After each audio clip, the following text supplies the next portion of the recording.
Loud to it. You were Welcome back. a little loud, but I fixed you in Discord. I can also lower myself. I Well, got you you, don't have to fam. lower yourself now because, like I said, then I have to refix you in Discord. But yes, we're here. We end one D&D series and immediately come back to another one. There's no rest on this channel. The grind does not rest. No, and like I said earlier, I already get to tick something off my D&D bucket list. I have met Asmodeus and survived. Oh, last night was crazy. If you haven't watched the ending of C4, well, it'll be up on YouTube here in 5-6 hours. But Vaughn, have you met 3 demon lords at once? No. Well, actually, Would no. you like to? Actually, no. I have to think about everything we met during fucking pack tactics because we were playing all warlocks. So that kind of skews everything. Well, I'll give you a hint. Have you met Yanog, Baphomet, and a good old Orcus? No. In Would fact, you like to? no. I am not. You are not going to plot hook me into Out of the Abyss, J. Frost.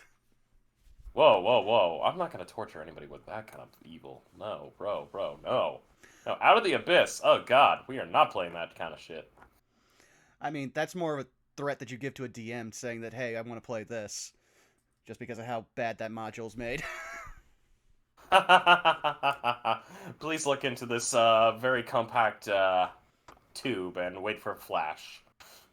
Frost, I dead ass thought you said eggnog.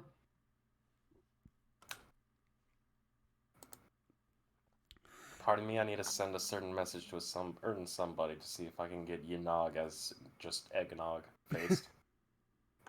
One day I'll try eggnog. It's alright. I enjoy it to the point where I've just started making it for myself. I don't even care if I like it. It's just a curiosity thing. What does it actually taste like? Other than, I guess, eggs.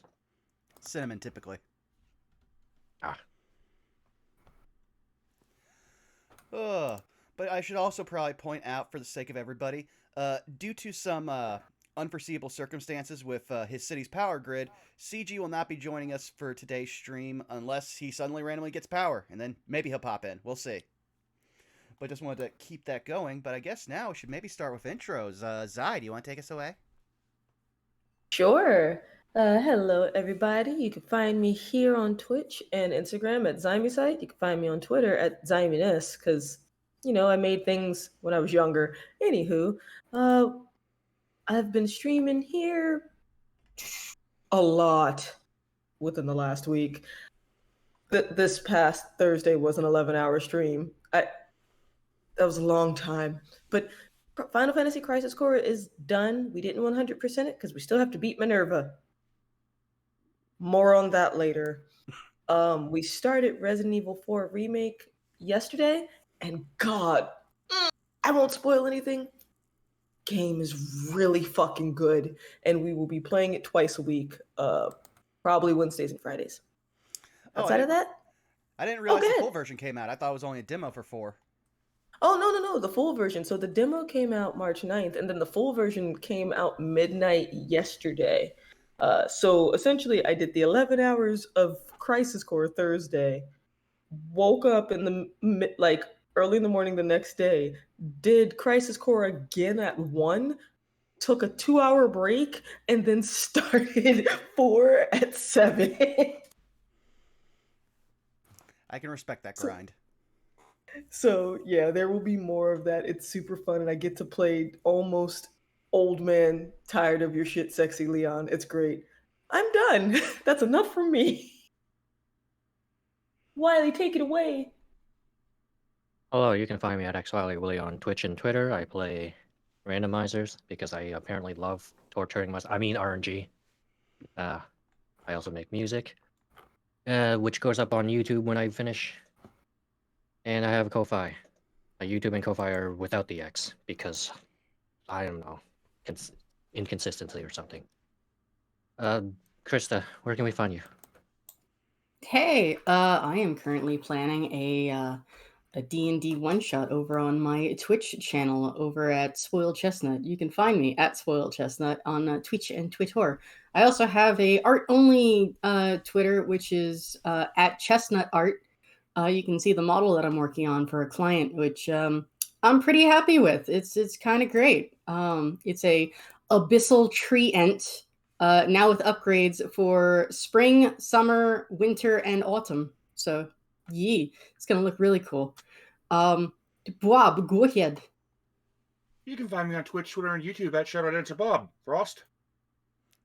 Hey, everybody, you can find me here on twitch.tv/jfrost747 and over on Twitter at jfrost747. Streaming is going to be a little bit all over the place. However, we will be continuing with the Fort of Nuts. We'll be doing a little bit of War of the Shattered Sun over on twitch.tv/fartingtart. For tomorrow, we are going up against a pair of giant brothers, a storm giant and a fire giant, named Magni and Modi. Let's see how well that's going to last. Other than that, you'll find me over on twitch.tv/fartingtart or actually, forgive me, la_Jake over on Tuesday, because guess what? We're doing a little bit of a kind of multi-parted one-shot for his Eidos campaign. So yeah, I get to play Virgil, the Tempest Cleric. And yes, he is the storm that is approaching. Other than that, find me here with all these lovely people, doing D&D, chilling, relaxing, planning their imminent demise. But yeah, that's that. Vaughn. And hey, you've already found me here at twitch.tv/BurnoutVaughn, where, as I said earlier, we just finished our most recent D&D miniseries, C4. So if you want to catch that from the beginning, you can start with the handy YouTube playlist over on our YouTube channel. Also, I have so many irons in the fire, it's not funny. I might have been talked into writing a 14-page script by somebody, and now I have to spend most of tomorrow recording that. And Suffer. Oh, yes. Oh, I plan to. Oh, like when I told JC that I had a 14-page script to record multiple takes of VO on, he just looked at me and went, "My poor child."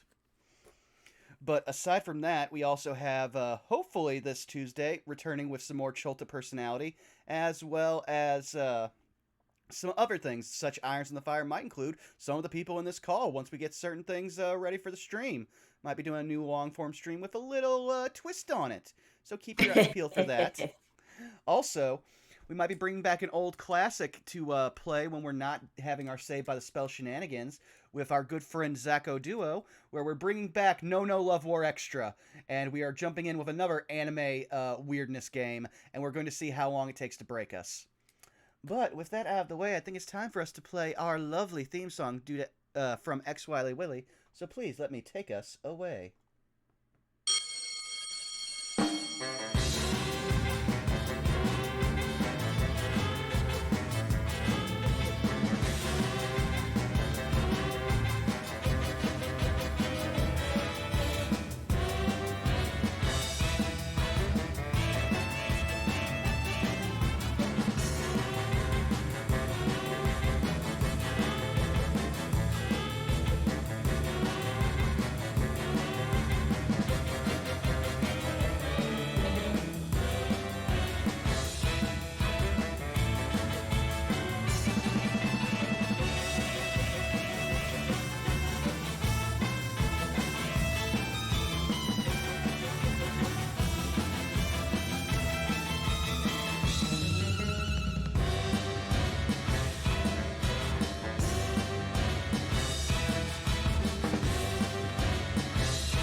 Pasta, or should I pack it for your lunch? Probably pack it. Okay. Did you like it? Mm-hmm. Oh, okay. J Frost, will you please take us away? Alright, everybody step through the portal, in and out, 10-minute adventure. Okay. Alright. Well, I mean, there's one in my picture. You get to see Haza if you jump in there. yeah, hi, I'm Haza. I like Digimon. I'm Australian. Alright, but for real. Last time on Saved by the Spell, our party finally recovering from all the craziness, bullshit, and more bullshit. has finally begun to relax. And of course, they've begun to begin their club work, meeting their fellow club members, while at the same time also applying out for jobs, hoping to build up a vast wealth for themselves. Or, keep themselves from going broke in college. Other than that, we have a few of our members who have managed to reach their clubs. And now we go to those who have not. Now, I'm looking through my notes, and I'm trying to see everything. We did Zai's club. We did Wiley's club. We've done... Vaughn, I believe your club, correct? Yes. Alright. I think we also did Salus's as well. Yes, Salus was. So all that's left is Belky and Dare. And seeing as how I see the Don't Start With Me one. And Dare, would you like to do your club?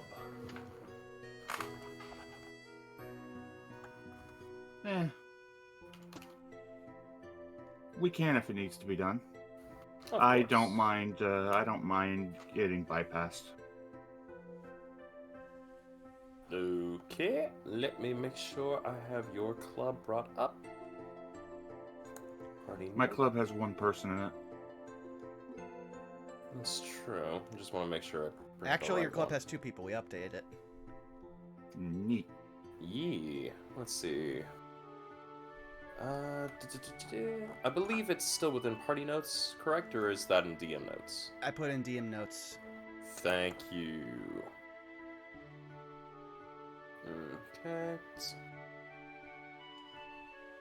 Future entrepreneurs of Strixhaven. Alright.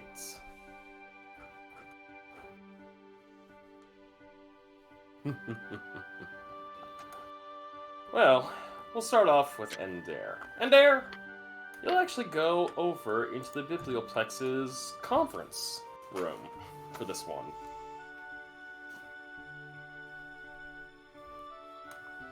Your club is to be met up on the 4th floor of the Biblioplex within conference room 3A. Alright. You walk into this room, and if one thing were to scream corporate, it would be this room. There's charts, there's graphs. There's actually a graph that's physically is fluctuating, with kind of these bars going up and down quickly. And attached to it, there's almost this weird mixture of stone and metal tablet, displaying different glyphs. In common, you see 2 that are lighting up at random intervals. Buy and sell.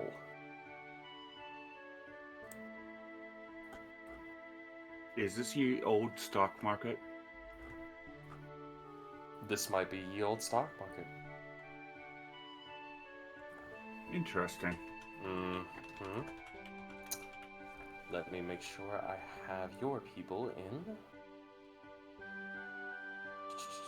Future ambassadors, Fire Jolt, rounds. And Future Feywild Ambassadors Club.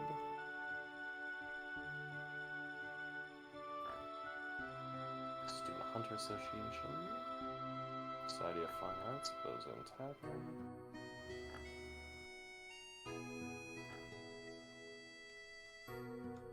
Ah, here we go.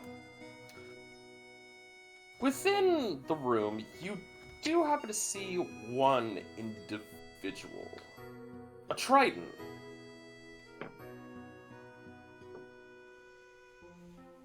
This Triton seemingly is wearing kind of like this very lax suit. Sleeves are rolled up, and they are just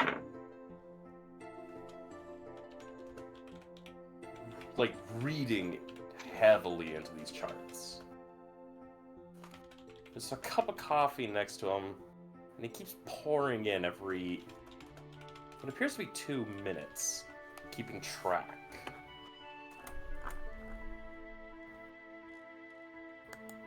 Pardon me, this is the Future Entrepreneurs Club, yes?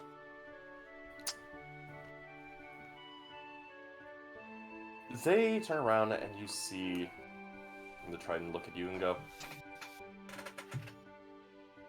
"Oh, hi, yeah, pleased to meet you. Melodia Brightwave." And she Indare extends her hand. Highwind, it's a pleasure. Indare, if they stuck out their hand, Mm-hmm. Indare will shake it. They shake very well, and you see Melodia kind of just look at you up and down and goes, "You look like you got the gift of the gab." On occasion. Good. Glad to see that we have someone who can actually hold their own.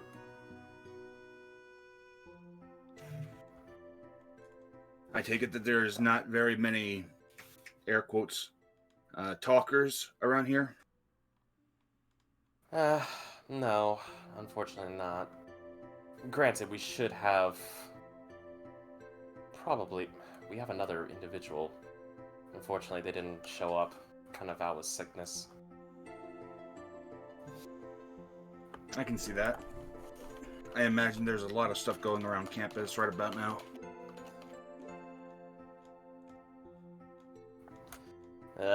Don't even get me started, especially with the fact that originally we had a flu epidemic not even a couple weeks ago. And they just... You watch Melodia kind of just walk on over to the table and kind of pour a second cup of coffee and extends it out to you.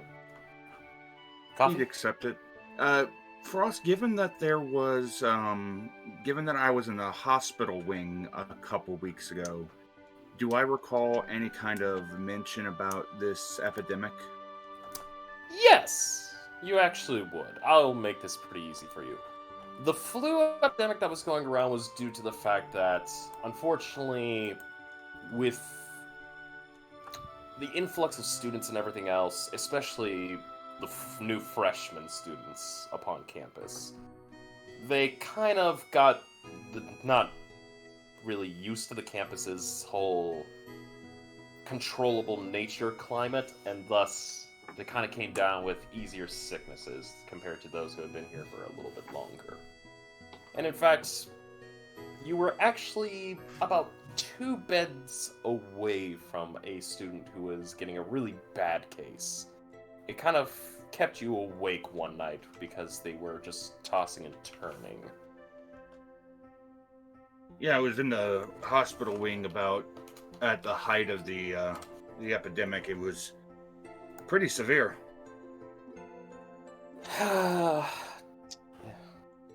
I swear, everything that goes on is just like insane.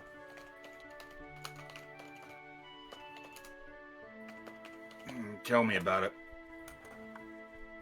If it isn't blowing up, or if it isn't sickness, or some crazy crap. But everything's good. Believe it or not, it's only my 2nd year on campus. Oh, have you gotten second year? That's when you're able to get into your house, right? Correct. I'm Quandrix. Ah, I see. You must be a blank. Yeah, I'm first year. I've only been at campus for about a month now. Oh my goodness, yeah, you're definitely fresh. I'm hoping to get into Prismari, though. Prismari's a pretty good one. Honestly, their house happens to have some of the best. Granted, I mean, I've still got a little bit of rivalry. I imagine there's plenty of in-house competition. Well, inter-house competition.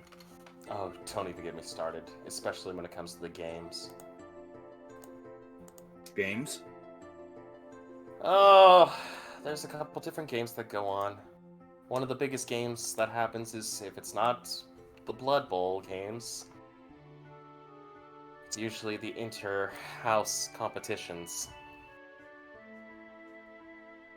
One of our biggest ones happens to be, well, how do I put it politely? You familiar with a game called Tag? A bit. Think of that, except if you get tagged, you get teleported.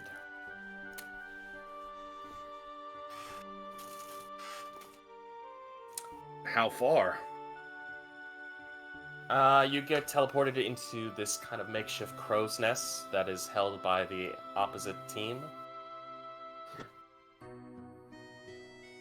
Spell tag. Hmm. And if you want, I can actually give you an image for everybody to see Melodia Brightwave. Hopefully that comes up. It did. Hooray! Yeah. She's a pretty good looker.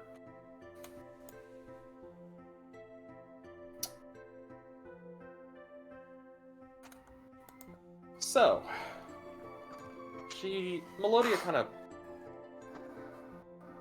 Can you please burn something quietly? I'm trying to not. Sorry. Fire trucks. Oh, good, they're after me. Yep, they're finally coming for you, man. You've been burning the holy bush too much. They won't take me alive. Yeah.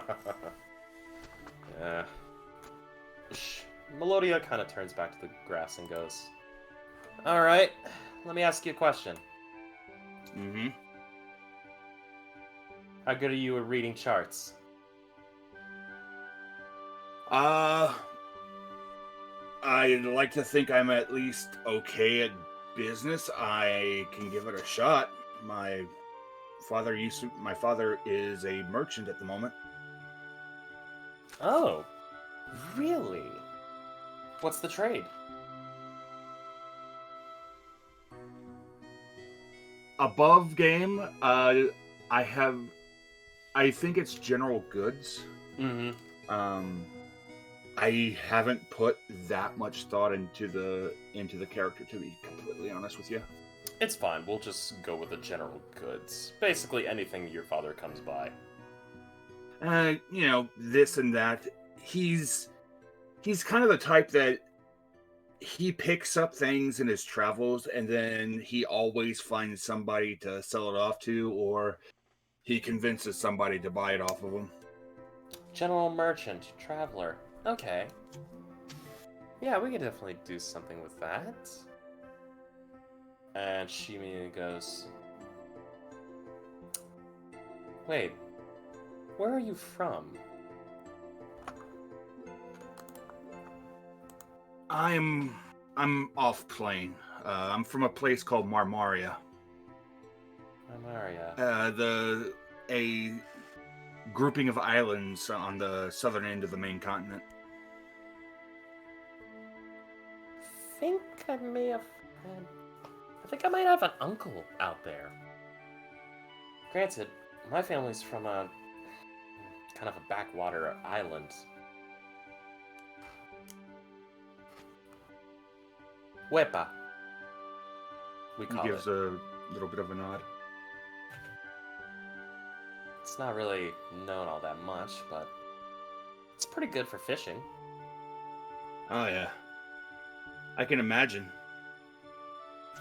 Yeah, unfortunately it hasn't been not too great, especially with the rival fishermen and townsfolk kind of being dicks. But with any luck, once I'm done with my studies here at school, should be able to master the art of seeing into the future, as she immediately goes. Be great to be able to help out everybody back at home. Hell, be great to actually hold with the Golden Banks Guild. Kind of really want to get a job there.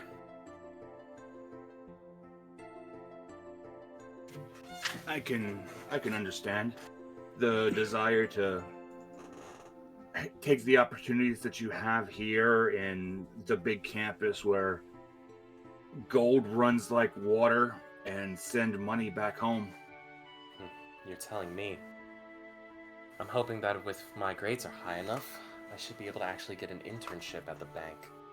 I mean, it's not just any bank. This is literally the most coveted position that anyone could ever go for. Imagine it. 25% of the world's currency. And you're working at that place. I can only imagine the security of that place. It'd be insane. You're telling me? From what I heard, a couple places don't even have enough security to hold out against bandits. This place, it could withstand siege warfare.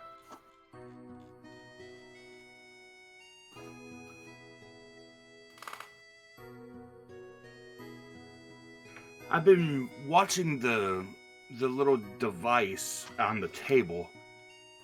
What is it? Oh! It's a marketometer. And she immediately holds it out to you. Basically, it reads everything that's going on with prices. What times are good to buy, what times are good to sell. But, you know, it's still got some hiccups here and there. Fascinating.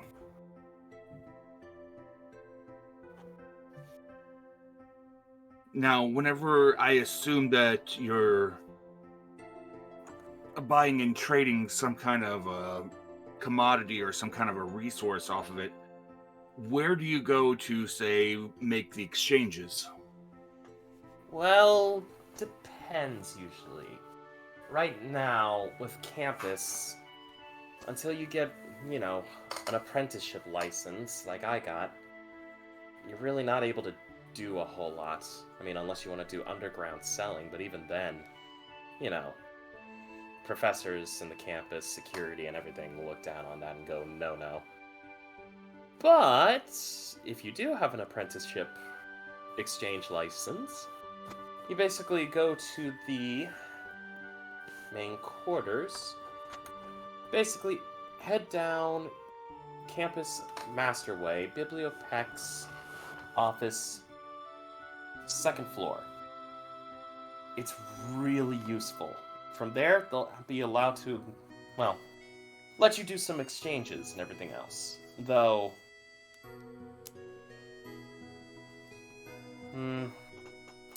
how do I put it politely? You can only make an X amount of trades. Basically, it's a small bit, until your apprenticeship license becomes a full license. And that usually happens by year 3, but even then, you have to already be kind of kept on, I don't want to say a leash, but the school basically doesn't want someone to, you know, go committing massive amounts of fraud. Or, you know, stock manipulation. It happened once before. Oh? Mm-hmm. What happened? Bunch of troublemaking halflings. They started up the shell corporation called Gnome Stock. It was great if you were the halflings. If you were the investors, well, that was a whole lot of money gone.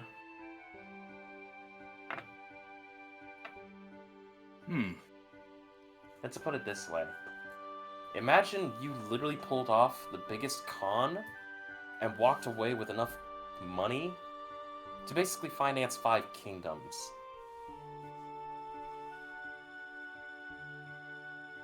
and then you'd basically spend the rest of your life on the run. Uh-huh.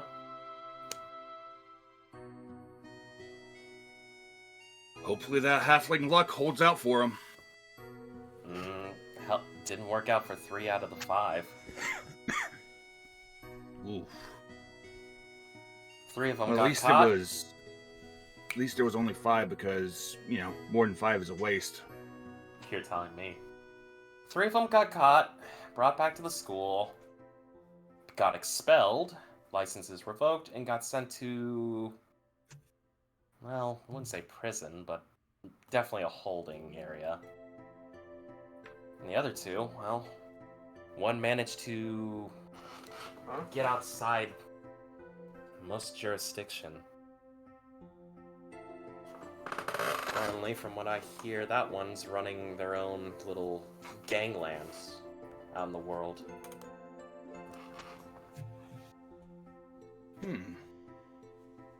The other one, definitely not so lucky.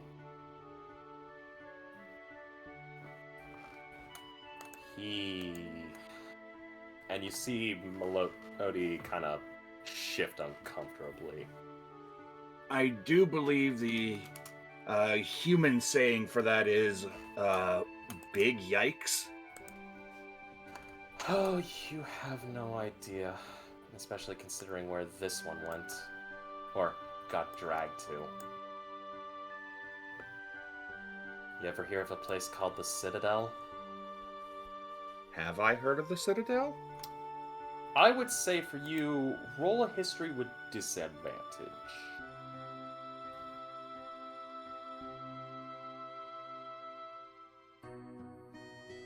That's a 7.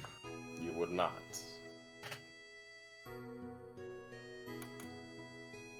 The only thing I know about a Citadel is there's somebody named Shepherd tied to it. I don't know. That's cute. Well, somebody definitely did get shepherded. Let's put it this way. The Citadel is the capital of the land of Thay. You don't want to get caught in the land of Thay.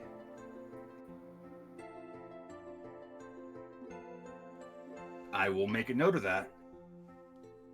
It's a horrible place, filled with some of the worst scum on the planet.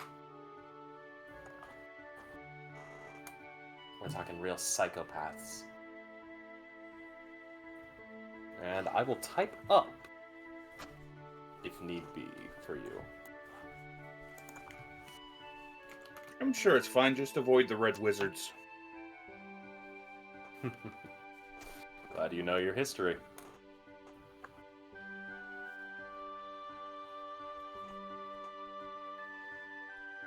So, how exactly does one go about getting one of these apprentice licenses? Well, usually they're primarily given out to year 2s, but if you manage to take some of the examinations, and if your grades are really good for it being, in your year, you're usually recommended by the office. Usually it requires a couple professors to have to sign off. If they sign off on a form that basically says you are of sound mind, and of course they, give permission due to your extracurricular activities, you're usually allowed to go in and make an application form for it. Doesn't take too long, usually 5 to 7 business days to get back a response.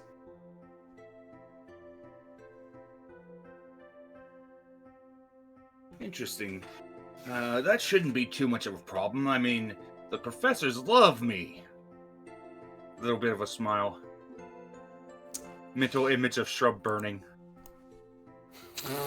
Mental image of Ney'lok scowling. She's going to insight you. Alright. Persuasion? Deception? Deception. What the fuck? That's full of bullshit. Oh, The shit. professors love me.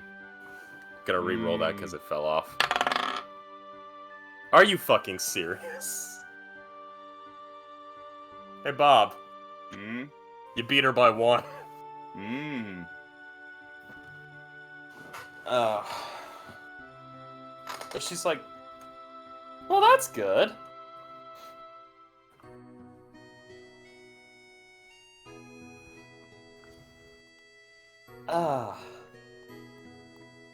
Still, everything should be alright. Here, let me get you something. And she walks over and kind of rummages underneath a couple stacks of boxes. And she pulls out a small box and brings it over to you. And while she's bringing it over, Indare has reached into his belt, into one of the many pouches on his belt, and he's pulled out this powder, and he's slowly sprinkling it into his coffee. Nice. Alrighty. And here you go. She presents to you a small box. Approximately about 3 inches wide, 4 inches long.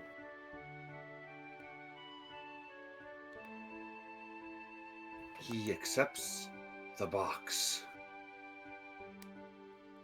He begins to examine the box. What's in the box? How much is the box worth? Do you wish to open the box?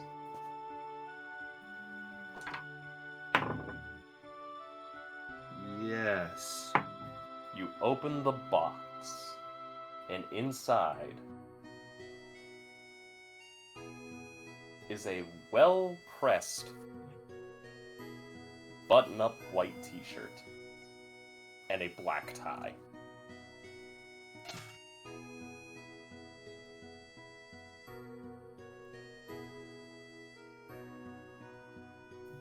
Ah, formal attire. Correct. You gotta look the part. Yeah, the last time, my last suit of formal attire was, kind of destroyed. Ooh. How bad? Let me put it to you like this. I believe the term is, to shreds, you say? Oh. Yeah, that's something that the magical cleaners here on campus aren't gonna be able to fix. No, yeah, it's, and the worst part, it was magically enchanted, so it is utterly destroyed. Oh. Oh. Yeah. Oh yeah, you're definitely gonna need this. In fact, we're probably gonna order like an extra 3 more for you, just in case. That would be much appreciated. I tried to mend it. Mending did not do anything for it. Oh. Mentally, Indare goes back to his festival attire and the remnants of it after the fireball. The quote-unquote bloody fireball. Mm-hmm. Melody kind of just... She gives you a little bit of a nudge on the shoulder and goes, don't worry about it. You'll be fine. And besides, we get these for cheap. Good. Much appreciated. Literally, we get it all on the cheap. Do you know how much these things cost? Only a single copper piece. Ah, copper? You're telling me?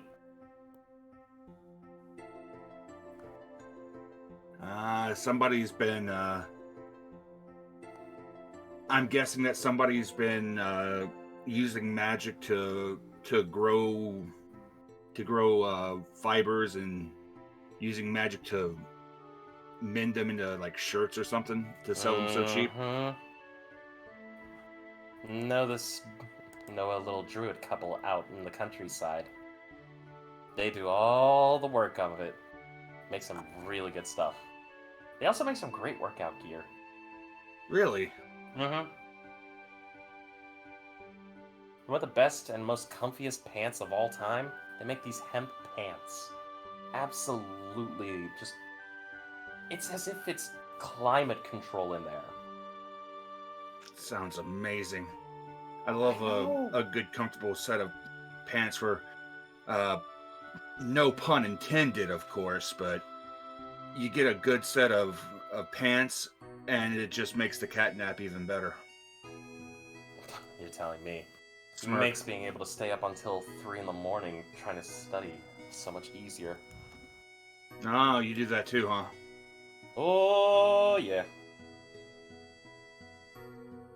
Good to know I'm not alone in it. Anyways, here. Before we go through anything else, she immediately walks over, grabs a small list, hands it over to you, and goes, I'll get you caught up on everything for the entrepreneurials. In fact, I'll be able to actually get you in touch, and we'll even go through an entire, well, tour, kind of, she puts it in air quotes, of every bit of the campus's stores. You're familiar with the general store here on campus, yeah? Ah, him. Yeah, I'm fairly familiar with him. I've been doing a fair bit of business with him as of late. Mm-hmm. You also happen to have the Fire Chill Cafe, there's the Aeronaut Fields, the Strixhaven Stadium, Bows End Tavern, there's just so many other shops. We'll be able to get you completely loaded up on everything. And the best part is, future entrepreneurial ship, so long as we deal in-house, we get a nice extra bonus, 10% off everything. Nice.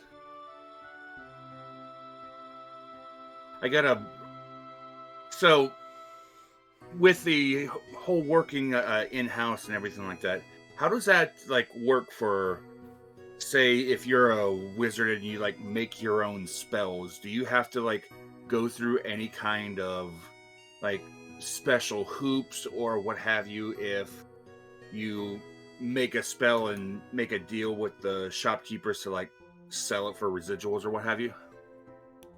Well, depends. I mean, so long as you go through the appropriate channels, especially... it really kind of depends. If it's combative spells, they're technically kept under extreme supervision. And usually you have to go through the school's defense department in order to kind of, well, be able to even sell such magics. If it's non-combative, you can actually utilize, well, simplistic paperwork. Go through one of the shop vendors that manages to sell something that's like an already, pre-made spells or everything else. They'll file out the paperwork and everything. They'll submit it through. Usually it gets reviewed by an entire board. If everything's okay and there's not any hint of, maliciousness in it, the spell's usually approved practically by next day. I mean, you are basically sitting on the campus that has discovered so much magic. Why? Were you thinking of developing a few? Nah. The thing, I'm more the type that I make things rather than make spells. I'm the one that will, well, he holds up his hands and shows his gauntlets. I built these. Ooh! I'm not exactly the, as you call it, he wiggles his fingers a little bit. I'm not a finger wiggler. She actually approaches you and kind of takes a look at the gauntlets with her hands on one. And just goes, so... mind if I inquire what these do? Multiple things. Say for example, I've got a part-time job at a restaurant off campus, and he makes a certain hand gesture, and a zipline tool comes out of the very front of it. It helps me traverse the back rooms of the restaurant, among other things. All right, not bad. I could see use for that. Kitchen environment being as hectic as it is, it's like a stock market in its own rights. Oh, you have no idea how crazy it is in those back rooms. I can only imagine. I'm gonna be honest here, and she kind of takes a look at your gauntlets even further. Wouldn't be here on main part of campus. If anything.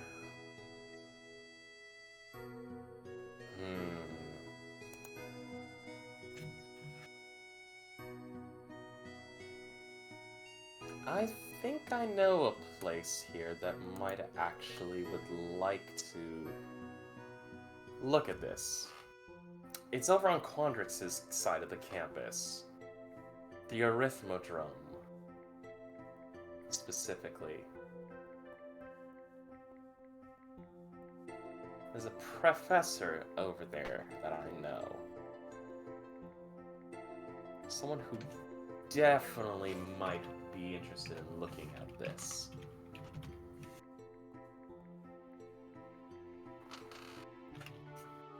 Can't think of their name, but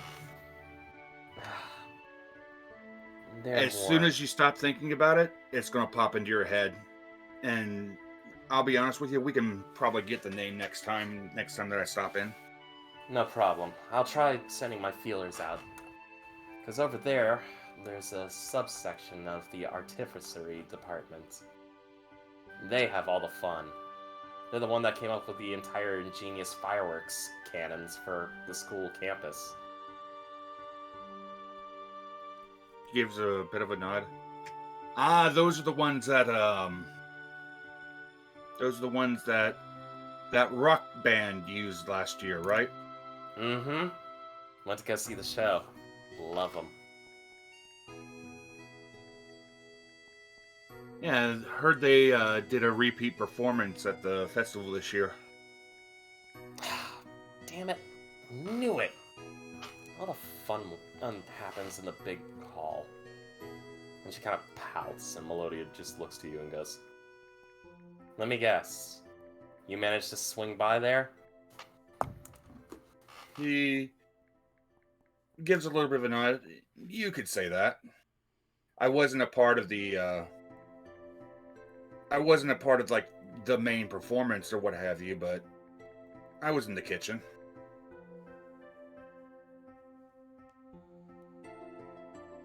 Not bad. Okay. And she kind of nods. Well, if you see them, tell them if you manage to find that performer, you tell them, "Nice work." And gives a thumbs up. I'll sure do that. Anyways, here, I'll get you started. And she immediately pulls out a couple stacks of papers and just sets them down. Just make sure you do a couple signatures here, here, and here. Basically, these paperworks are for you to start your road and journey within the entrepreneurship. We'll get you set up with everything else, especially that 10%. And, seeing as how you are of the creative type, we might actually be able to get you an investor's fee. And she gives you this very, very well bright smile. He will return the happy smile. Alrighty. And with that, I believe we will swap over to Belky. Hello. Belky, Yes. yours will actually be an interesting. You will be over at the Strixhaven Stadium. Mm-hmm. Specifically, under Section 2. Okay. For the lovely club that you have chosen. Mm-hmm. Which I believe is right. Yep. Iron Lifters Society. Yeah, the bodybuilder club. Mhm. Well, something like that.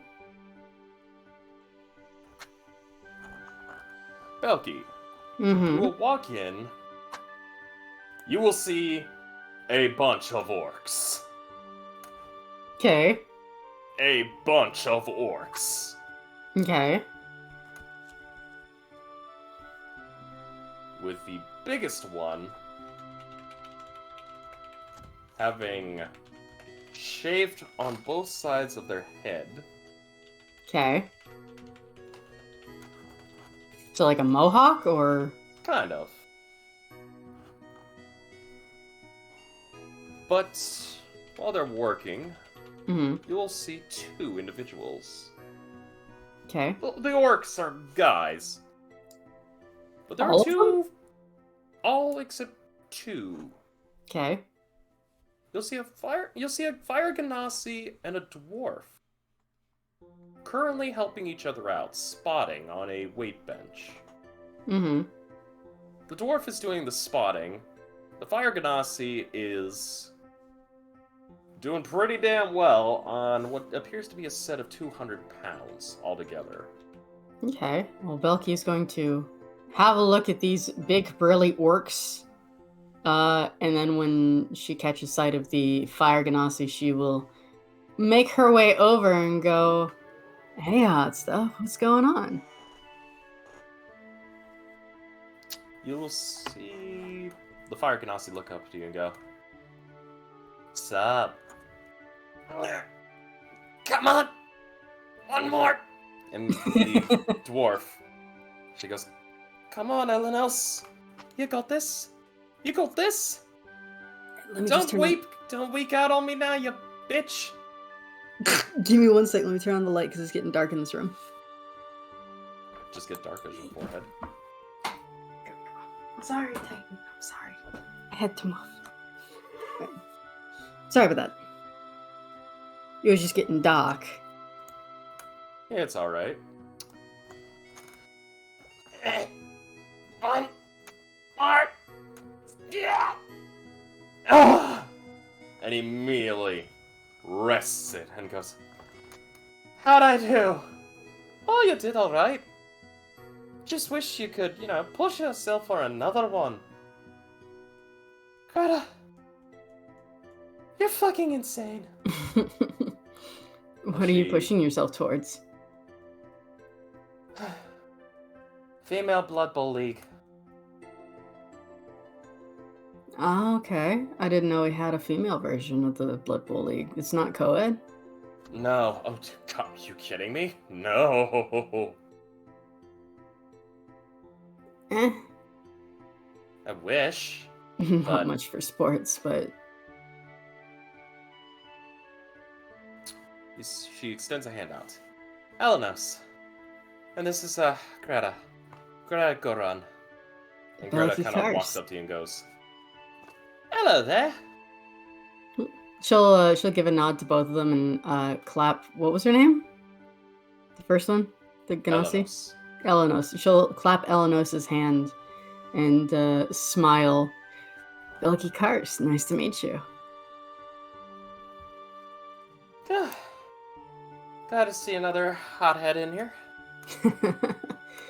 I think you're the first one I've seen since, like, my mom, I guess. There's not exactly a whole lot of us, huh? I mean, there's a couple of us. There's Elenark, Aleph, and Ellen. But Why there does are it all start? different- Why did they all start with East? we all just met by chance during the first year. Yeah. Oh, are you second year then? Yeah, second year. Oh, nice. Yeah. And she kind of works her muscles back. Belky, you would notice that there's a mark of broken chains upon Elenos. What do you mean, broken chains? A tattoo. Oh, okay. And it's currently on kind of the backside left shoulder blade. Okay. As far as Greta, there's a kitten tattooed on her arm. I see. I don't know. I don't think she would comment so much on it.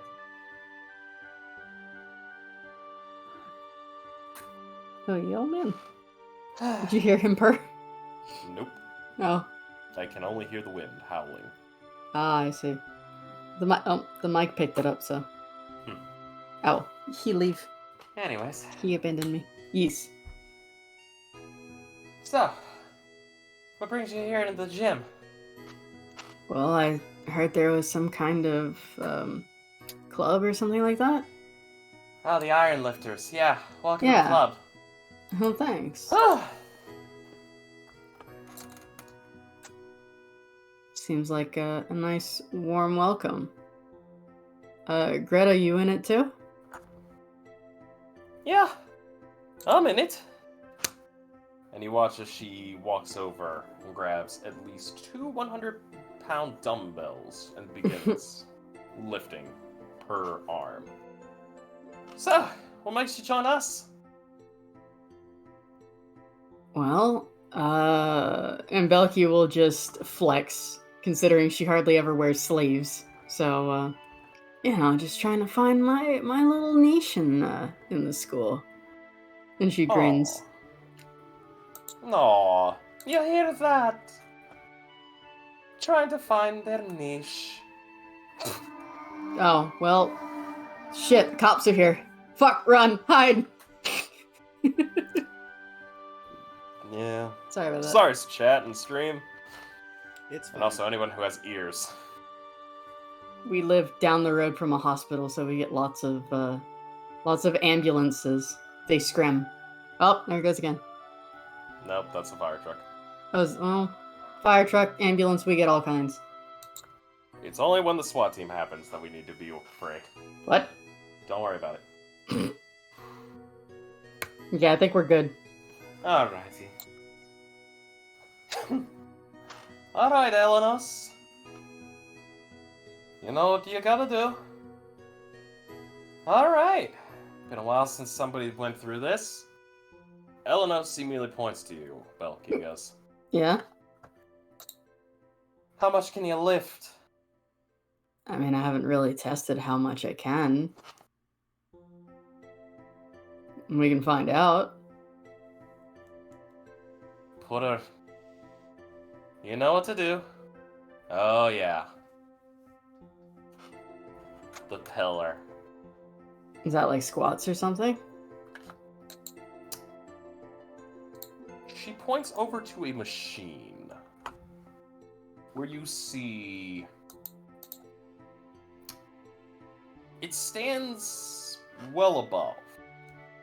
There are what appears to be 4 vertical support plates holding what appears to be large plates. Plates. Like square plates way above it. Okay. In fact, you'll also notice that underneath it, there are 2 small handhelds. They look like they could be turned. Do you have a picture of this thing? Unfortunately not, but allow me to put it to this way. It looks like how you would grip onto a pair of monkey bars? Yeah. take where your two hands would be on the monkey bars, except point them forward and back instead of side to side. Huh? Just follow me. No, but like vertically instead of horizontally? I don't understand. That's just a ladder, darling. Okay, to put it bluntly, like you're turning a knob. Okay. I still don't understand, but okay. The only way I could explain this to you is if I were physically in front of you. An image would help, unfortunately. Unfortunately, there ain't no image for this thing. I see. She takes you over and goes, "Alright, we're gonna start you off simple." And she goes, "Once you're underneath this machine, grab up on these two bars that are going forward and backwards, turn them to create one singular bar, and you'll have weight put on you. Yeah, alright. We'll start you off with 100. Okay. And Belky will do as instructed. Belky, Uh-huh. as you do this, I would like you to make me a strength check. Or actually, no. Make me an athletics. 21. Alright, no problem. As you immediately make the turn for this to create one straight bar, you feel 100 pounds of weight coming down on you. You begin to squat down. It's not too rough. You squat back up. Alright. 100 pounds. Come on, Elenis. Yeah, Add some more weight to it. I thought this was supposed to be a challenge. 200 pounds it is. I Okay. need another athletics. 23? Alright! 200. Now about another giant slab of metal comes down onto you. 200 pounds. You are currently handling this pretty well. Yeah. She's clearly trying to impress the two ladies that are putting her through the ringer. Not bad. 300. And for this one, I will need you to make me an athletics check. Yet again. But with disadvantage. Why? This is 300 pounds of pure metal. Fuck. 6. Alright. Belky, the weight is a lot more now. 300 pounds of pure metal is now being put on you, and you are being forced to squat horrifically. You are not being able to push up. You will also notice that there seemingly is 4 small circular metal bars. 2 on each side of you, a little bit forward and a little bit back. What appears to be kind of at a level where if this thing were to come crashing down, you would not be crushed to death. Oh, okay. Little much. Little much here. Might be it. I'm gonna tap out. I'm gonna tap out. 300. Alright. Not bad. Alright, Elenos. Let the lass get up. You watch Elenos immediately go over and help lift this thing up. Okay. Look, he just goes. It's always the third one. Yeah. Seems like it. There's a reason this thing's called the pillar. Feels like Maybe you're being crushed to death by it. Ah, I see. Not bad, though. Yeah, I think we could definitely do something with you. And they kind of give you a nice smile. Hmm. Greta comes over to you and goes, "Alright. You can handle the pillar. Can you handle the chiseler?" And she immediately puts her arm out on a table. What, like a massage? No, you're daft. Hey, it's all part of exercising, you know? Arm wrestle. So what's that got to do with the chisel? Thought you were gonna jackhammer my back, kitten. Don't call me kitten. Oh, you know, I was just admiring your ink and all that. Thank you. But don't call me kitten. And you Alright, see as pussycat. she Belky's clearly teasing at this point. that one's going in the book. Come on. Yeah, alright. And Belky will sit down and clasp her hand. What do you mean in the book? Roll me in athletics. Okay. Plain. 8. Now I'm gonna roll for her. Alright. With her strength modifier, she succeeds. Man, like heaven and hell. For a I little started off bit- real well. For a little bit, you think, oh, this shouldn't be too bad, and then your arm's hitting the side. Yeah, alright. The Book of Grudging. What? You called me a Also, name, I don't know. ow? Oh, come on. Don't be a wee pansy. Well, why would you hold a grudge? I was just teasing. Like, if you're upset, I'm sorry. Like, it's hard for me to remember names, so usually I cope with nicknames. Well, you'll remember the name Greta. And she gives you I'll a do my smile. best. Firecrotch. Eh, it wouldn't be the first time someone called me that. It's not even the worst thing I've been called. Oh, thank God. And Elenos kind of just sighs. Someone else is getting that name now. Prefer not, but listen, if you start calling me that, I will call you kitten. That's only fair, man. We'll see. For the meantime, how about we try out a little bit of workout? Besides, the dead meat's about to leave the gym. They gotta go do practice. What, you mean the orcs? Yeah, Why is there even a Blood Bowl team at a magic academy? long story. Apparently, they need to make sure that physical exercise is a necessary thing. Even though Yeah, most of but- these bloody daft wimps are nothing more than bone. Tell me, Yeah. you ever see a buff wizard? I mean, yeah? A buff wizard. Yeah. Not a buff cleric. No, not a... Well, do you mean specifically a wizard, or just like somebody who casts magic that is buff? As in, buff wears the hat, the pointy hat, it has the beard and the spectacles. Once. I have seen it once. Exactly.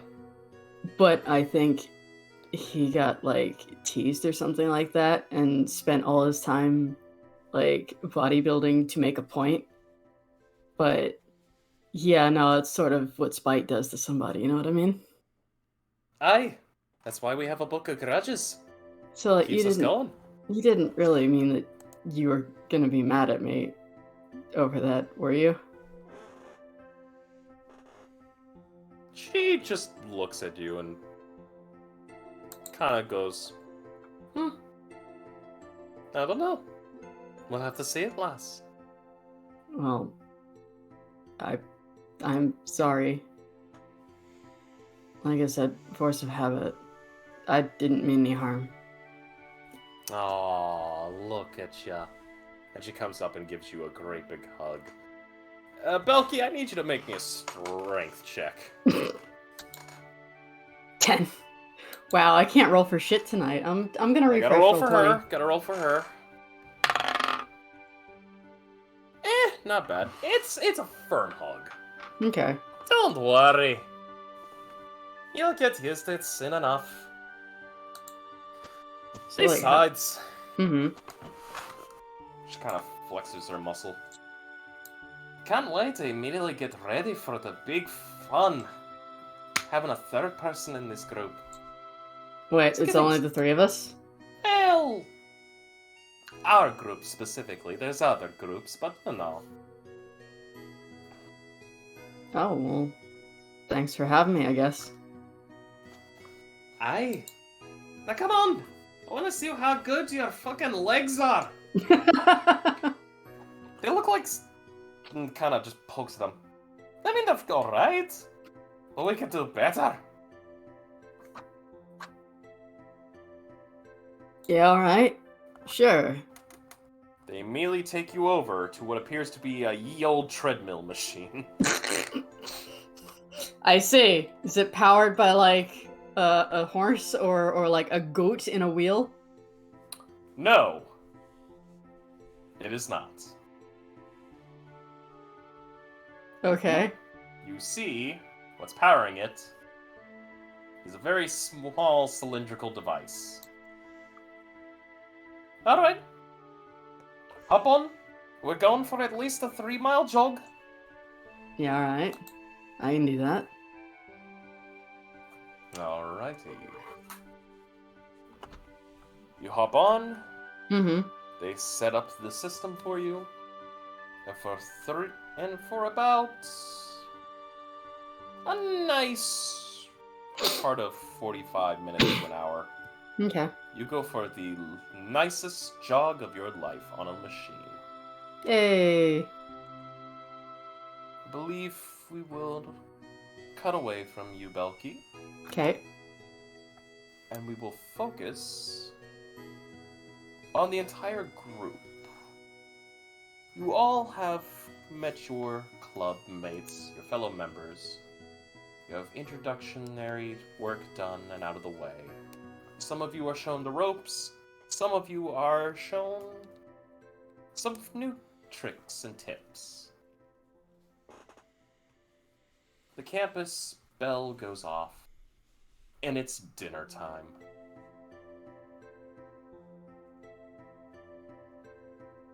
Everyone begins to congregate to the large cafeteria. And allow me to pull up tonight's menu. I am going to take a nice shot of my energy drink because I have not eaten yet, and oh boy, I can't afford to be hungry. By all means. Just to give you a heads up, Krista, in the call text chat, I posted a video that will give you an idea of what the pillar is. Okay, let me have a look-see here.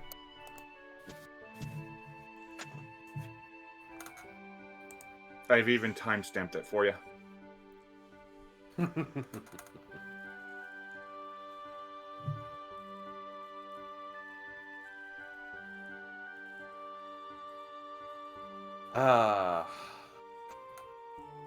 So, let me know when you're all ready for the menu rundown. Go right ahead. The heck is this thing? That is the basics of what J. Frost was trying to describe. It might not be as advanced as in the video, but that is the basics of what he was trying to describe. Mm-hmm. The craziest shoulder press in history. Yep. Alrighty. My dear lovely students. Today's dinner menu. Starting off is chicken stroganoff.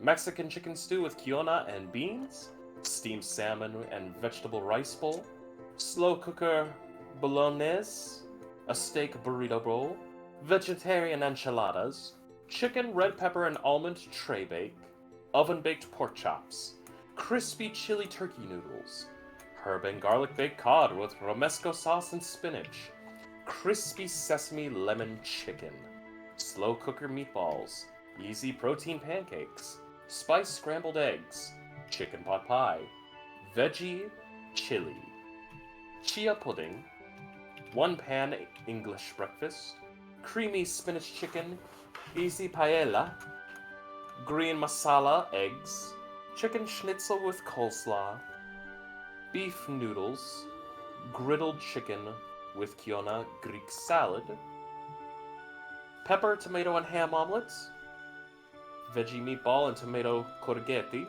Mexican bean chili, sea bass and seafood Italian one pot, smoky tofu tortillas, easy lamb tagine, hearty lamb stew, vegan chickpea curry jacket potatoes, spicy tuna cottage cheese jackets.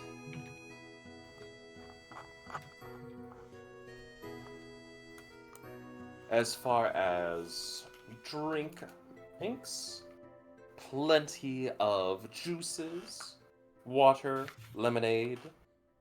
There also happens to be these dispensers set up, which have labels on them. Fizz, Diet Fizz.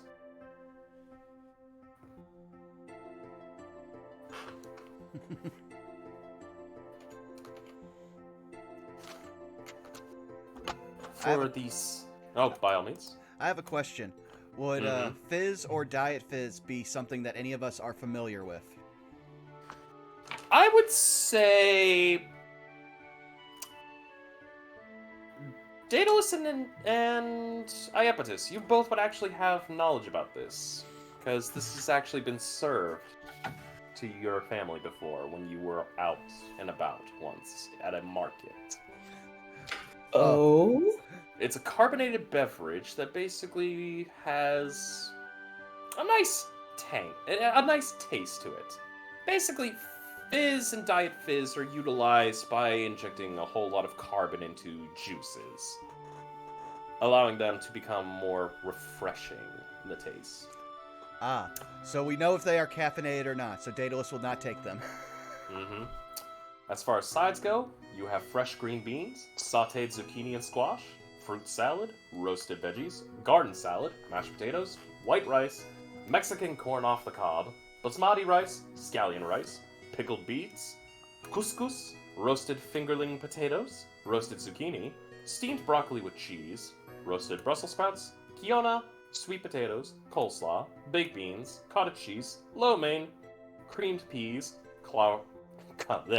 cauliflower rice, bacon, stuffed peppers, Brazzy bites, or Brazilian cheese bread, black beans, mac and cheese, red onion, bell peppers with Italian seasoning, Vigo saffron yellow rice, roasted carrots, corn casserole, hush puppies, grape salad, asparagus, cheddar biscuits, Caesar salad, tater tots, and, to top it all off, orzo.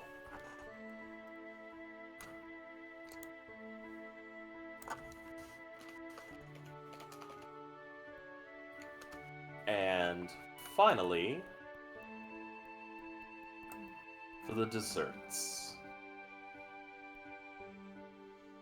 The first is cookie butter pie, chocolate chip cookies, key lime pie, pineapple upside down dump cake, strawberry gelato, no bake cheesecake, peanut butter chocolate fondue, biscuit strawberry shortcake,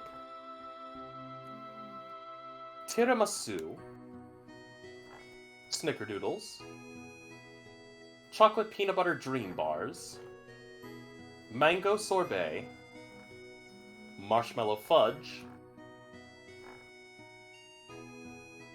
white chocolate cereal bars, cheesecake berry parfaits, a nice hand pie, cantaloupe a la mode, a non-alcoholic frozen margarita mousse, cinnamon cranberry oat bars, hazelnut toffee, and finally a cinnamon apple pan betty.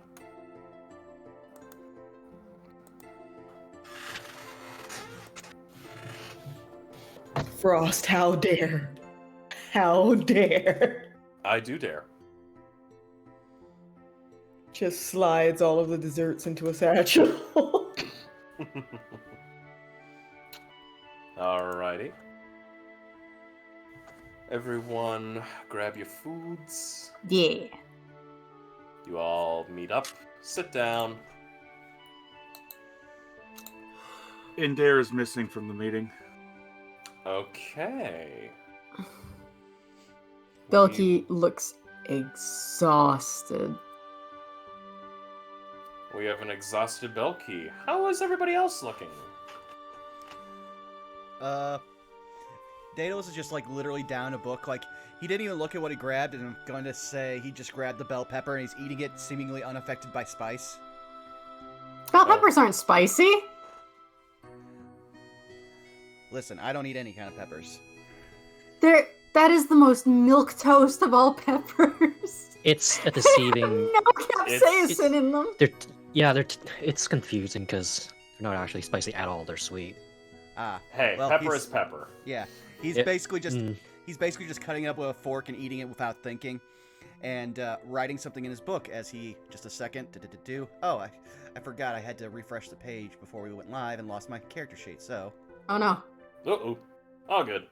Yes, there we go. Okay. Now I just gotta wait for it to open up so I can do this. I just find it really funny. Fucking Daedalus going, but why is it spicy?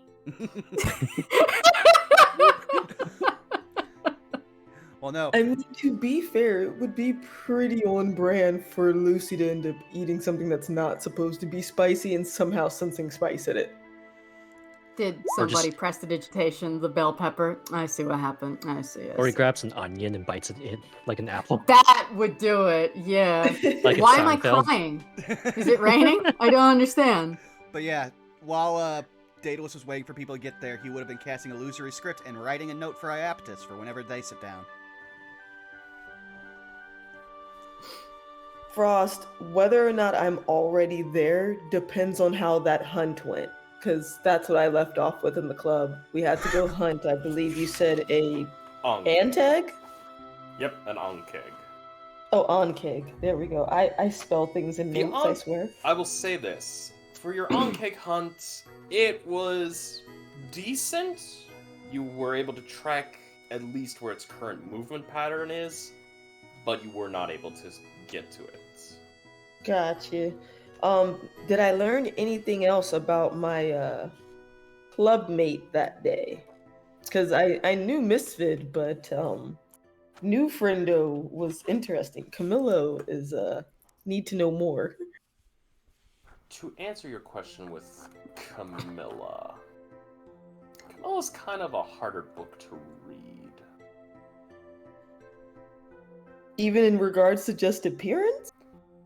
I mean, not necessarily.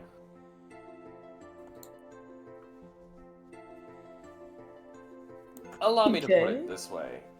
Camilla... I mean, generalized look of any individual. They tend to stay closer into the shadows. And you notice that they made sure to not get too much within the sun. Noted. But, while you may be tired, you definitely have a whole lot of room in your stomach for all the food. So then, as Iapetus is walking, as Iapetus enters into, like, the dining hall, she's probably just in, like, picture in your head, drop crotch, like, pants and just like a raglan of sorts, like a loose linen sort of raglan, because after hunting, she probably didn't want to stay in whatever gobbledygook attire she was in. So she probably cleaned herself up, and seeing the smorgasbord that she has, she's gonna grab the paella, get her a slice of key lime, try to see if the line cook will let her have either a piece of tiramisu or cookie butter pie to go, and then she's going to peruse the dining hall for her friends and her brother. Okay. Doesn't take you too long. You all begin to see one another. You definitely will know that. See that Ender is not with you all. But what you do know, you got a lot of food. A whole fuck ton of food. Also, Oh yeah, so, go ahead, Zai. I'll ask in a second. good. I was just saying, oh yeah, all the food. Yep. I was gonna ask just because it just occurred to me. Do I have 4 days or 3 days remaining on my countdown? I'm going to put it as this because 3 days. All right, good to know. 3 days until countdown.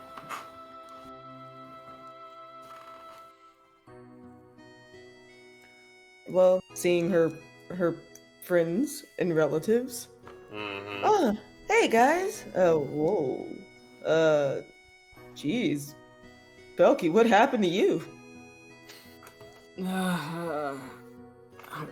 I put through the ringer.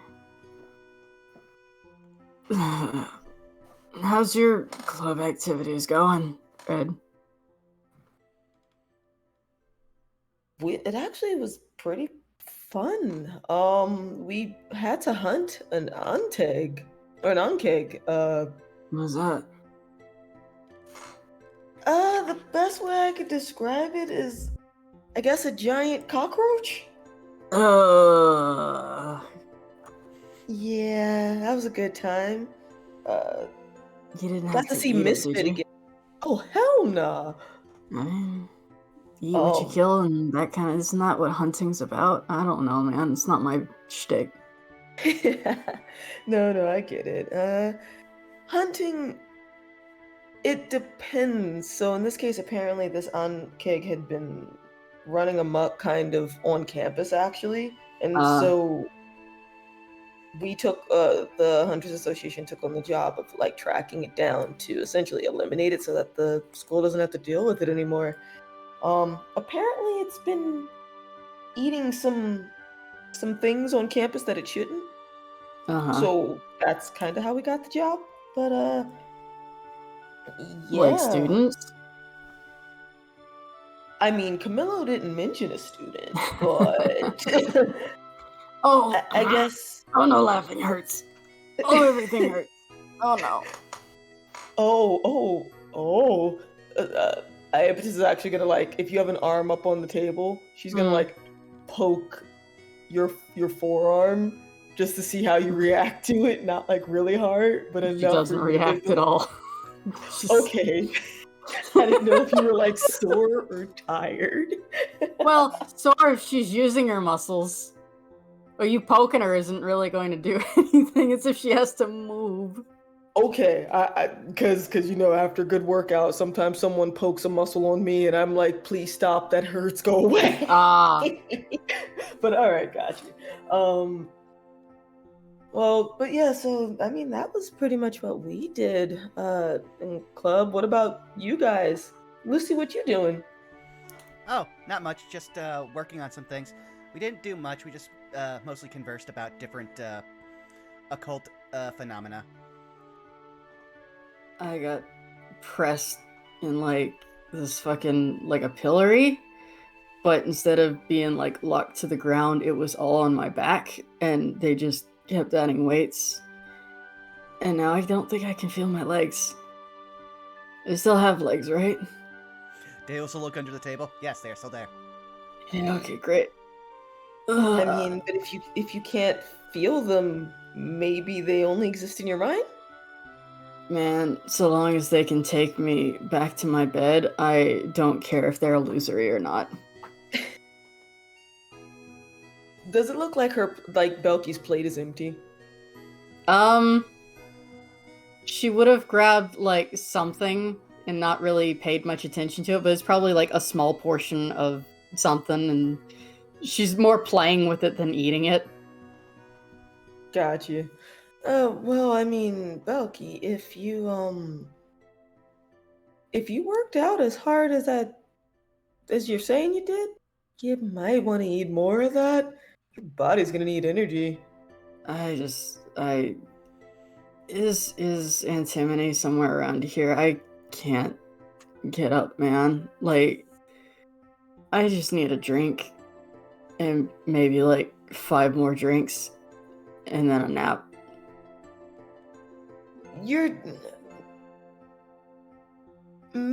I would suggest maybe eating some food and then just like swing by the nurse's office or something and see if they can give you some sort of like painkiller. No, not drinks like water, man. Like hydration, not like that kind of drink. Iapetus is looking at you with like the oh really? Who are you and where is Belky? Belky's not an alcoholic, goddammit! Are you sure? He just likes to party. You were day drinking openly on a weekday. It's hard to argue that. Listen, alcohol is good for killing like bacteria and anything inside you that needs to die. So, you know. Meanwhile, also, she had a few sips and then brought it with her.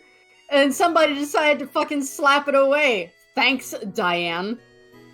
Meanwhile, Daedalus will mage hand a cup of water over to her just from the drink stand. Here we go. Belky will gladly take it and drink it. Not as slowly as she should. Is like by the time she sets it down, it's empty. Meanwhile, Thanks, while Belky's in the process of drinking and Goldblum is just ominously quietly looming, Daedalus is going to pass his illusory script note to Iapetus. Which I will take. Oh, go ahead. To anyone but Iapetus reads inconspicuous text. But to Iapetus it will read, I have found a lead on wolf elves. Possibly. Burn after reading. Mm. Okay, I'm writing that down. You'll see an expression of curiosity after reading it. All right. I guess I'll have more studying to do once we get back to dorms later then, Lucy. She's acknowledging what she read, but obviously not specifically stating anything. You would probably be able to gather that she understood what you sent her, but she's not gonna burn it. Well, what do you do with the note after you read it? Do you put it back on the table? What do you do? If you take it back from me, she'll probably just fold it and put it in like a pants pocket or something. So because otherwise she might forget when she gets back to the dorm to talk to you. All right, fair enough. Also, Goblin, what did you do today? I hit things, and it was fun. I didn't know we had a combat class. I didn't know we had a combat club. Who's Oh, in it the was combat music. club?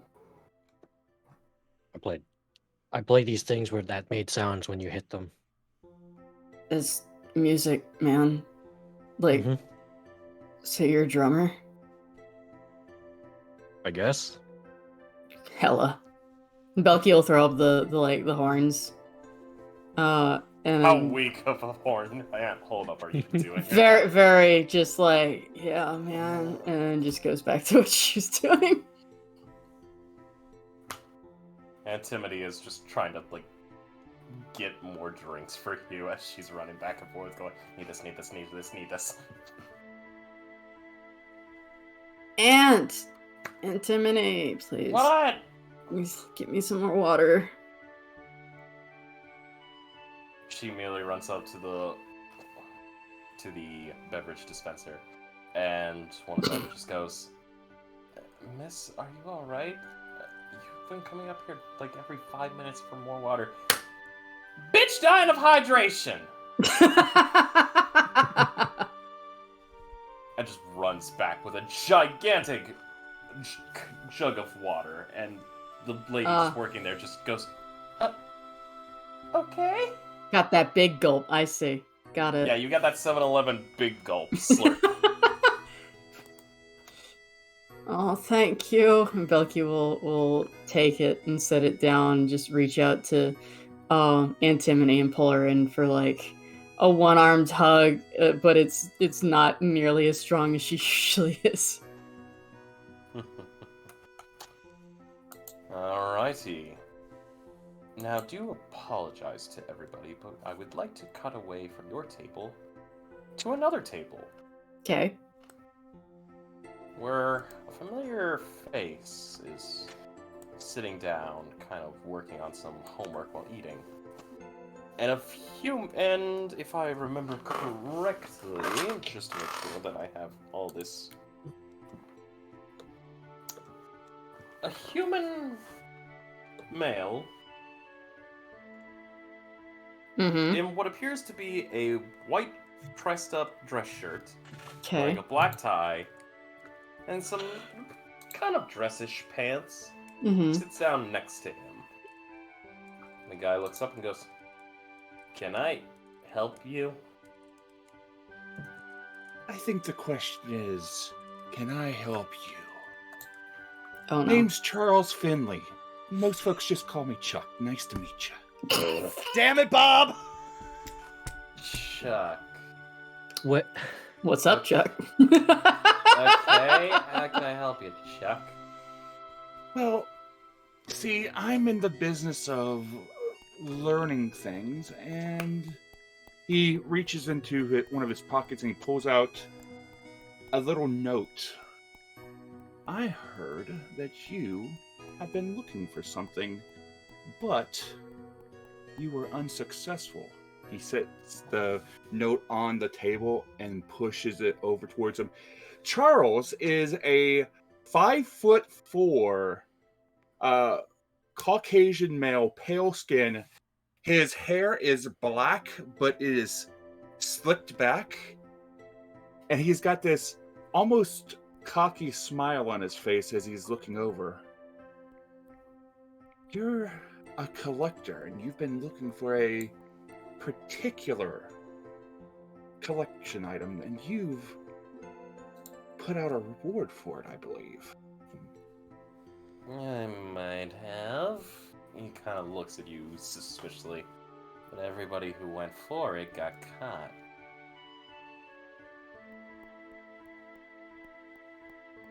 Everybody that got caught. My team didn't get caught.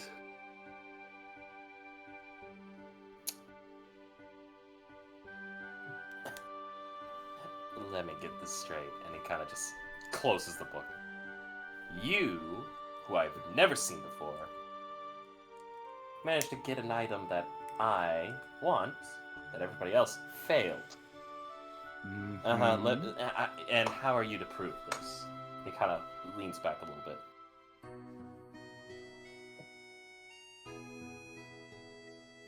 Just one moment. He's going to lean forward for just a moment, and he's going to very subtly speak one of Sassy Sally Jane's lines.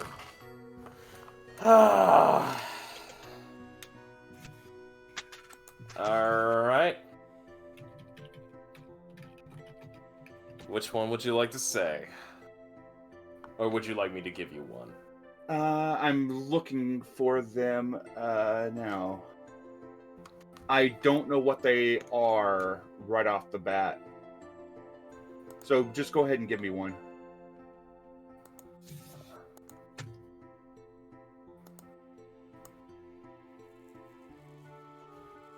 With a gormless face like that, you'd make a lovely corpse. You know, she said these interesting things, like, with a gormless face like yours, you would make an interesting corpse. Slow tilt of the head, bit of a smile. And just so you know, just to make sure that nothing happens, I have a couple friends that are watching our conversation just to make sure that everything's on the up and up. I'm not, of course, not going to give real names. Let's just call them Mike and Fee. Uh-huh. So, we're going to have a conversation, and depending on the results of the conversation, I may get up and leave. I may or may not leave something behind. And when I leave, my compatriots are going to stay somewhere inside of this lunchroom and make sure that our deal is followed through.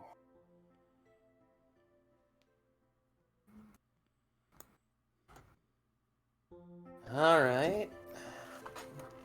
So What's your offer? Well, I do believe that the note was a week of homework completed and a week of meals for anybody I choose. Is that correct? Maybe. Kind of looks at you shiftily and goes, for me to believe you, though, I need to see the product.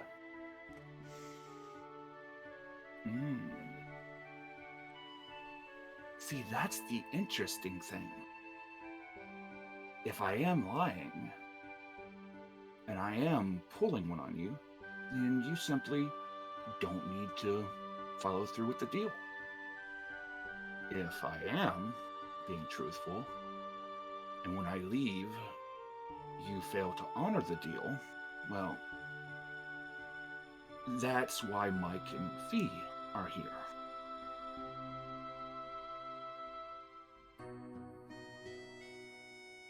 Give me a second.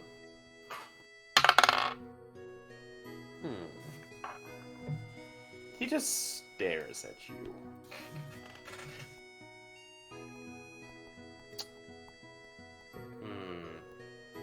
I get what I want.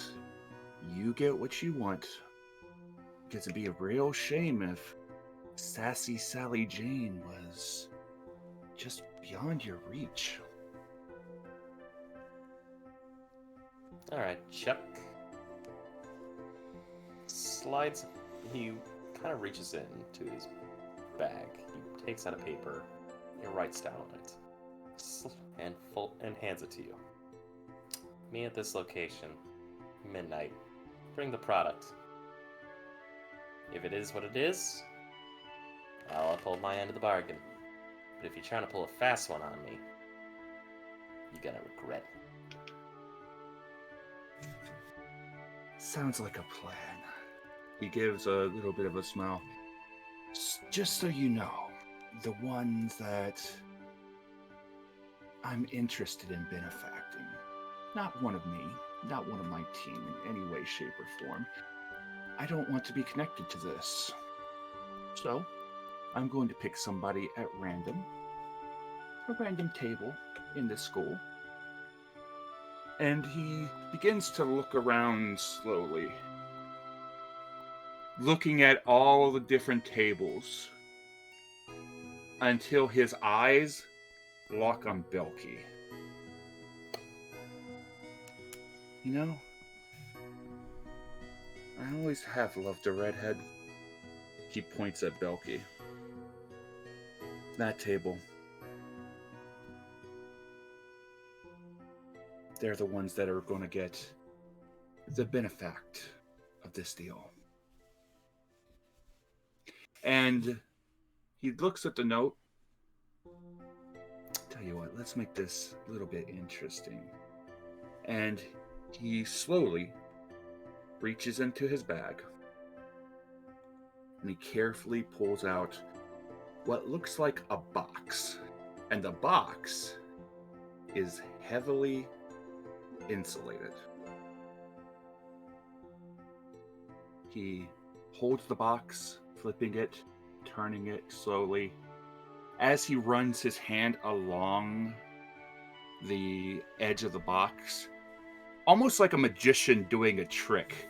As he runs his hands along the box, the person that he's sitting next to can see the image of Sassy Sally Jane starting to appear on it, but he brings his hand back down and it vanishes.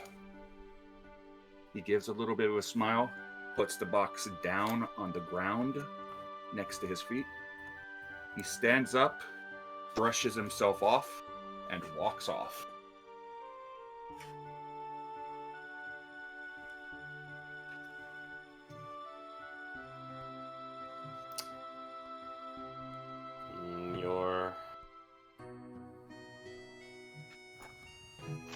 He just looks at you and just kind of puts his hand, kind of puts 2 fingers up to his lips and purse. Goes back to working on his work. Does he take the box? He will pull the box close to him, but he will not open it just yet. Okay. And Charles Finley walks away. He, of course, makes a point to look at 2 random students in the office, in the cafeteria. And he makes sure that this person can see him make direct eye contact with 2 different students for a little bit too long. And then he continues walking off. All right. Of course, these students don't know what the fuck is going on. Of course. They just see a human with a giant chin looking at them. Jake? Alrighty.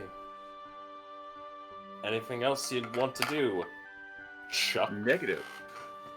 Chuck is just going to wander off into the school, and funny thing, just nobody sees Chuck ever again in the campus. Just, it's weird. It's like he was a ghost the entire time. Maybe later on he might return, but just up and nowhere. Gone. All right.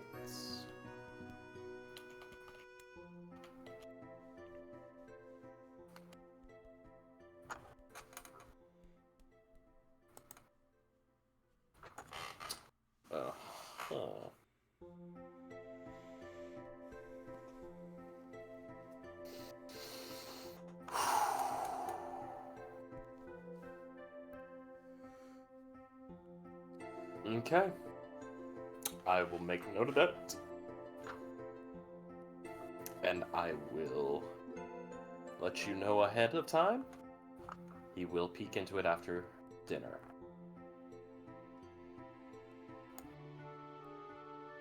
And so the contents of the box are as stated, also with like a shit ton of various cloths and things to dampen sound. So it would not go off in case he did decide to peek. Noted.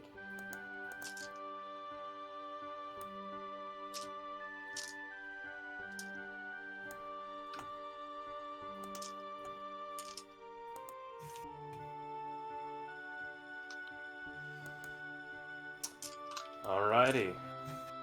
If that is the case, I will give you this right now, Chuck, before you disappear. Do you look at the letter? He will indeed look at the letter. It says Clock Tower, Central Campus,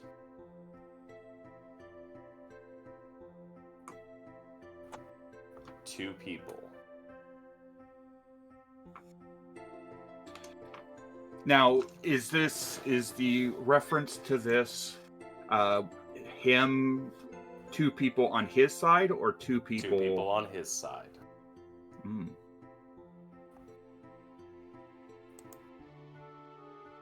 Interesting. Well, That is going to be a fun conversation to have.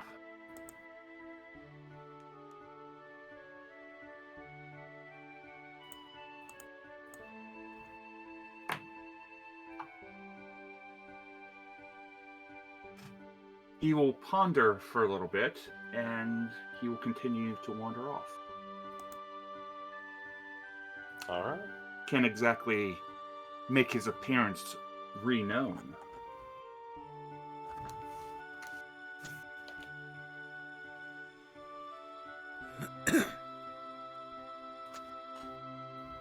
Alrighty.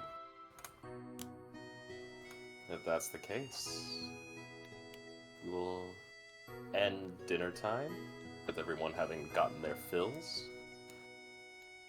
I will say it's now the winding down hours of the evening. For those of you who wish to hang together, feel free to. For those of you that wish to do your own thing, I will not stop you. I would just like to know what everyone is doing for downtime for the evening. I think Belky is going to go rest up. Take a long hot bath and then go to sleep.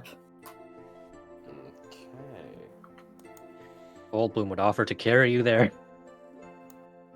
Aww. I mean, she's not gonna say no if you're going to carry her. He does this for Daedalus anyway, so. Just fucking bridal carrying Belky. Daedalus will just look. Goldblum gives the best rides. Belky doesn't hide the fact that she's laughing.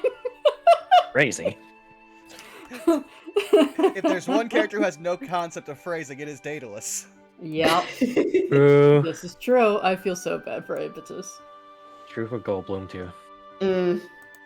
Before Goldblum carries Belky off, Aebitus will probably just like pat Belky on the head, like while she's being held, and then look over to Goldblum and also say, "Oh, hey Goldblum, do you feel up to checking out Witherbloom campus with me at some point? I need to go flower hunting."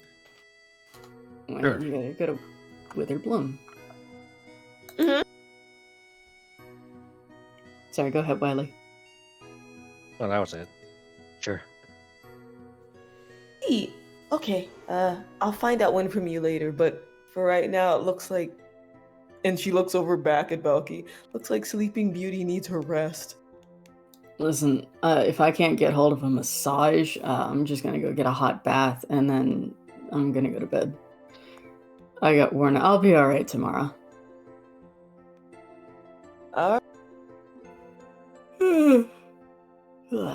Above game, hoping she's gonna stretch. Alright, as for me, I think I'm probably going to head back to dorm. Oh yeah, Lucy, you said you had something to show me too, so I probably will stop by your room before I go head in for the evening. Yes, I will meet you there. And since it sounds like we're basically just going to walk right... Well, are you going to Witherbloom first, or... I just need to know before I decide something. So, got you. So, I'm under the impression from what Frost said that it's kind of like wind down time of the night. So Aebitus isn't going to go to Witherbloom now with Goldblum as well, because probably won't really be anyone there. She was basically asking him for later, so like maybe the next day or sometime later that week if he wants to go with her. Okay, then Daedalus will actually head towards your room door and wait for you there. Got you. Alright, guys. Enjoy the night. Man, I wonder where the others are. Like, she says this kind of under her breath, like as she's walking back towards the room. If I had to guess, Salus is sleeping.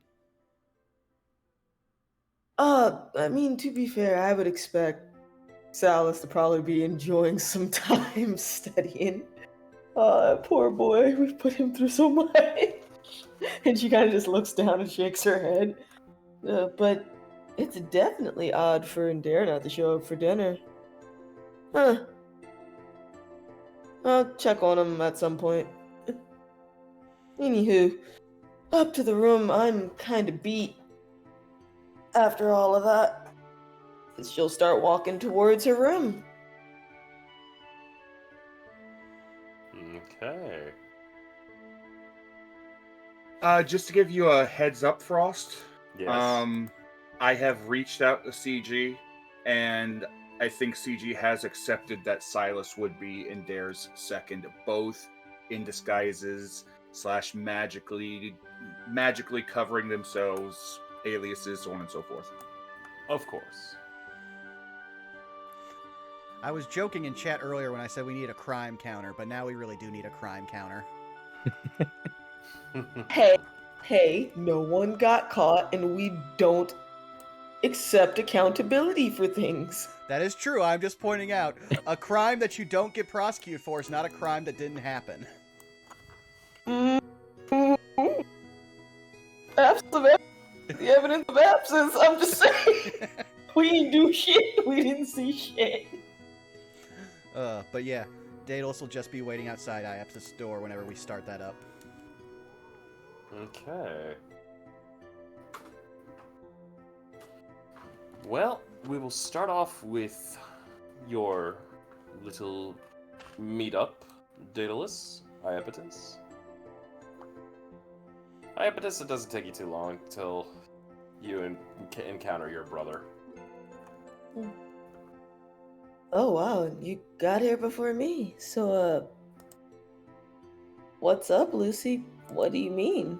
You In the happened room upon... first. In the room first. That way no one can hear. Okay. I mean, I clearly know that much. Then she'll like walk into the room. She didn't have much on her since she had stopped in the room to change clothes prior to dinner anyway. So she'll put down that container of cookie butter pie so that she has access to it. She's gonna try to put it somewhere where the ants won't get to it from last time. Pour out a mug of that peanut butter smoothie that, yes, she still has, and start sipping, and then she'll like offer the mug to her brother. You want some? Oh, no, I'm fine. I ate at dinner.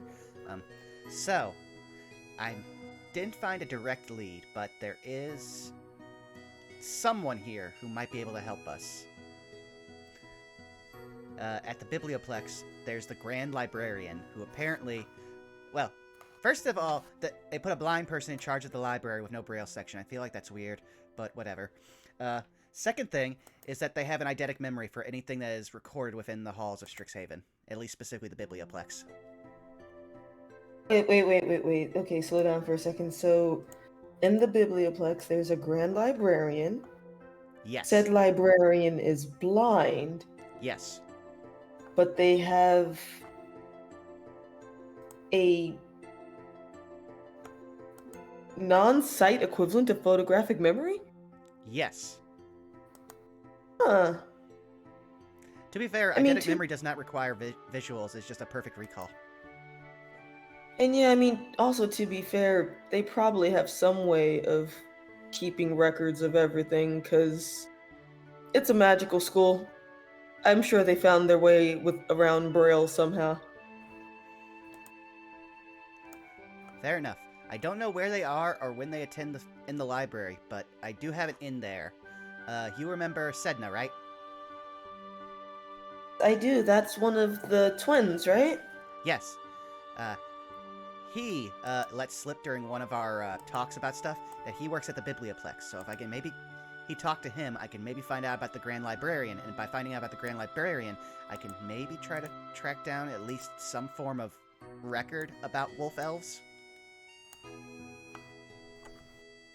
Sedna works at the library, but another avenue we could also use might be the record keeper, the sweet old granny.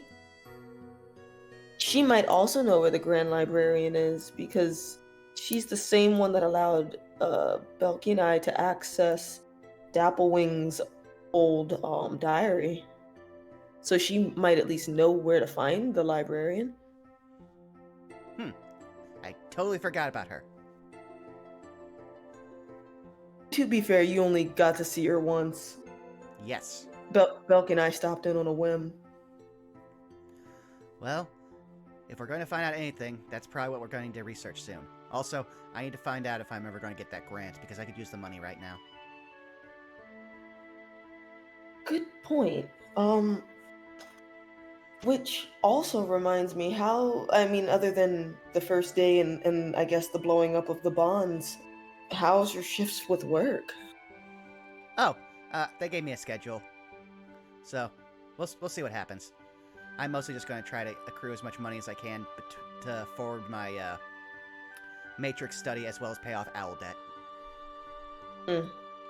Okay, well, I'm glad you're at least handling this responsibly in regards to the owl debt. Oh, I completely forgot to mention. So, you remember, it's been a while, but you remember when, like, Salas and I walked back into your room and we were talking about, like, the museum and what we saw while we were there, kind of? And when you told him your secret and didn't let me know for about 2.5 days? Yes, I remember that. 2.5 days? It was more like 2.5 hours. I couldn't remember the time frame because that was like 7 months ago. So, well, no, that makes sense because Lucy would have been more focused on the fact that somehow someone else knew about the secret. Which do remind me, did you ever pass along to Daedalus that Goldblum also knows? Nope. Oh no! Wait. Yes, and I think that came up because I had to explain that Goldblum found out during the Basilisk fight. Okay, I just had to remember how many people in the party are actually brought in on our family secret. Goldblum has physically seen what she looks like in that form. Salas is aware that there is another form and has seen some of the features of it, but he hasn't seen the full transformation. Alright, well, getting back into there. Yes, I remember that you told me that. Well, we didn't have a lot of time that day, because we got swept up in other stuff, but what I forgot to mention to you was that one of my, I guess, family heirlooms is in the museum. Apparently, the school museum had an arrowhead that was similar to what I have, but it was kind of broken. It wasn't as well kept, and the curator pretty much begged for me to let him keep the arrowhead in the museum under like maximum security so that they could do more research on it, because apparently, yeah, that arrowhead has some relation or cultural relation to my people. Huh. Well, I'm glad that they've already reinforced security at that place, because it's already been robbed once. So that's kind of the scary thing about that. We turned that into him after things were stolen and before the security was raised, which is why I've been going to check on it every so often. And that's also why I was in the museum and heard what I heard that day. You'll see Daedalus doing the concerned face with the hands in front of his face. Look, like, and you're gonna see her do kind of like the Jackie Chan hands up in the air, like squint confusion. What? Look, you know why I showed up at this school. I can't help that their security is trash. Did you at least not tell him that the arrowhead is directly related to you? Just said it was something that you found and was very important to you. All the curator knows is that it is an heirloom, which doesn't directly say that I am or am not of those people, because for all he knows, it could have been passed down from a grandmother to my parents that gave it to me, and my parents might not have been any the wiser. So long story short, Lucy, we're good. We're good. Well, I just don't want people thinking that you're a sign of ill omen and try to hunt you down. How? And she kind of thinks about how Salus and Goldblum have reacted to her. You know, somehow I'm beginning to think that only Grandma felt that way about me. Well, hi elves, so white Gambit. Also, we don't... Yeah, Also, our party's not really representational of, like, I want to use the term layman. We're I all mean, pretty... let's be. Oh, go ahead. Oh, go ahead. No, you're good. Go ahead. I mean, to be fair, I mean, I just accept everything that comes through because, well, it's evidence and I can learn from it. But a lot of other people, they just kind of react. Just don't like seeing people turn into wolves and do stuff. Yeah, that's fair, but I mean, Goldblum turned into a bear, and the most that happened were a few students freaked out and ran, but no one got in trouble, so who knows? Maybe we're in good company. The school environment will do us some good in regards to maybe no one freaking out over me. True. I mean, at least if you pretend that you're a druid, they won't bat an eye, but if they see that you're a wizard, they'd probably have questions. Maybe, but that kind of reminds me. One of my club mates might have a little bit more to them too. I didn't get to hang out with them much other than during the hunt, so I couldn't like focus on them, and they're kind of an enigma. But they really kind of just hung to the shadows a lot.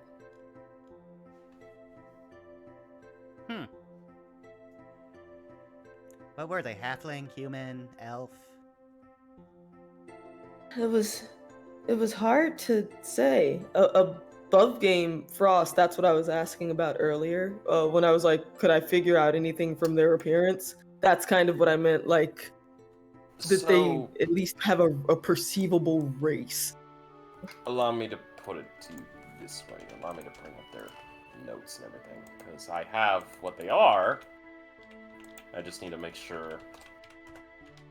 So I guess like on the barest of sense, like could I tell if they were at least presumably human, or they look like Humanoid. elves like me or something? They were humanoid. Kind of looked. It was hard to tell if they were human or elf. What Gotcha. you do know Okay. is that definitely did not like light. Okay.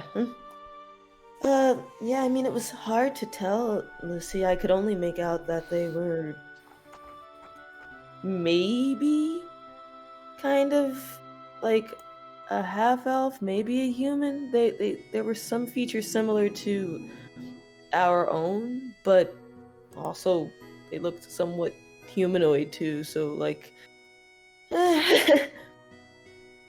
they just really seemed adverse to light, which was kind of in their favor given that most of our activities had us skulking about in the sewers. Well, I could always just ask Misfit myself, since we're also in the Eldritch Appreciation Society. And research. Though they do really appreciate the Eldritch stuff. That's also true, yeah. Man, Misfit's fun. And I really appreciate her companion, which, god damn it, the name is written down, but I always thank you. And I also appreciate Mbuche. It's kind of it's like a nice reminder that, again, campus is pretty accepting of other people or other entities, so to speak. I just wish that Mbuchi wouldn't climb up onto the ceiling and then drill down on me while I'm trying to read. Aww, Mbuche just likes you. Well, no, I think he was just sitting there because he liked it, but unfortunately drool falls downward when you're upside down. Well, you like to use your spider climb a lot. Why don't you just go up there and hang out with them? It's very hard to read upside down. I know. Oh, you'll be fine. You would get the impression that Daedalus has read a lot of things upside down. It is just much easier to read right side up. You're going to again see her do the weird squint. It's like the black guy with the question mark that does the double take and shakes his head because she's like, why would it be any different? The blood rushing to your head, mostly. All right, fine. Also much harder to But- turn the page. I mean, can't be that difficult. And I mean, if it was really that much of a pain, you could always just mage hand it for the lulls and hold it down. Like, it only mage hand in the last week. That's new ground for me. I'm still learning.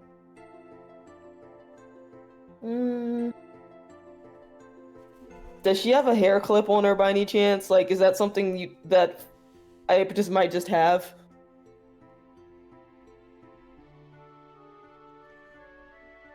Because if so, kind of for flavor, then she'd just be like, well, here.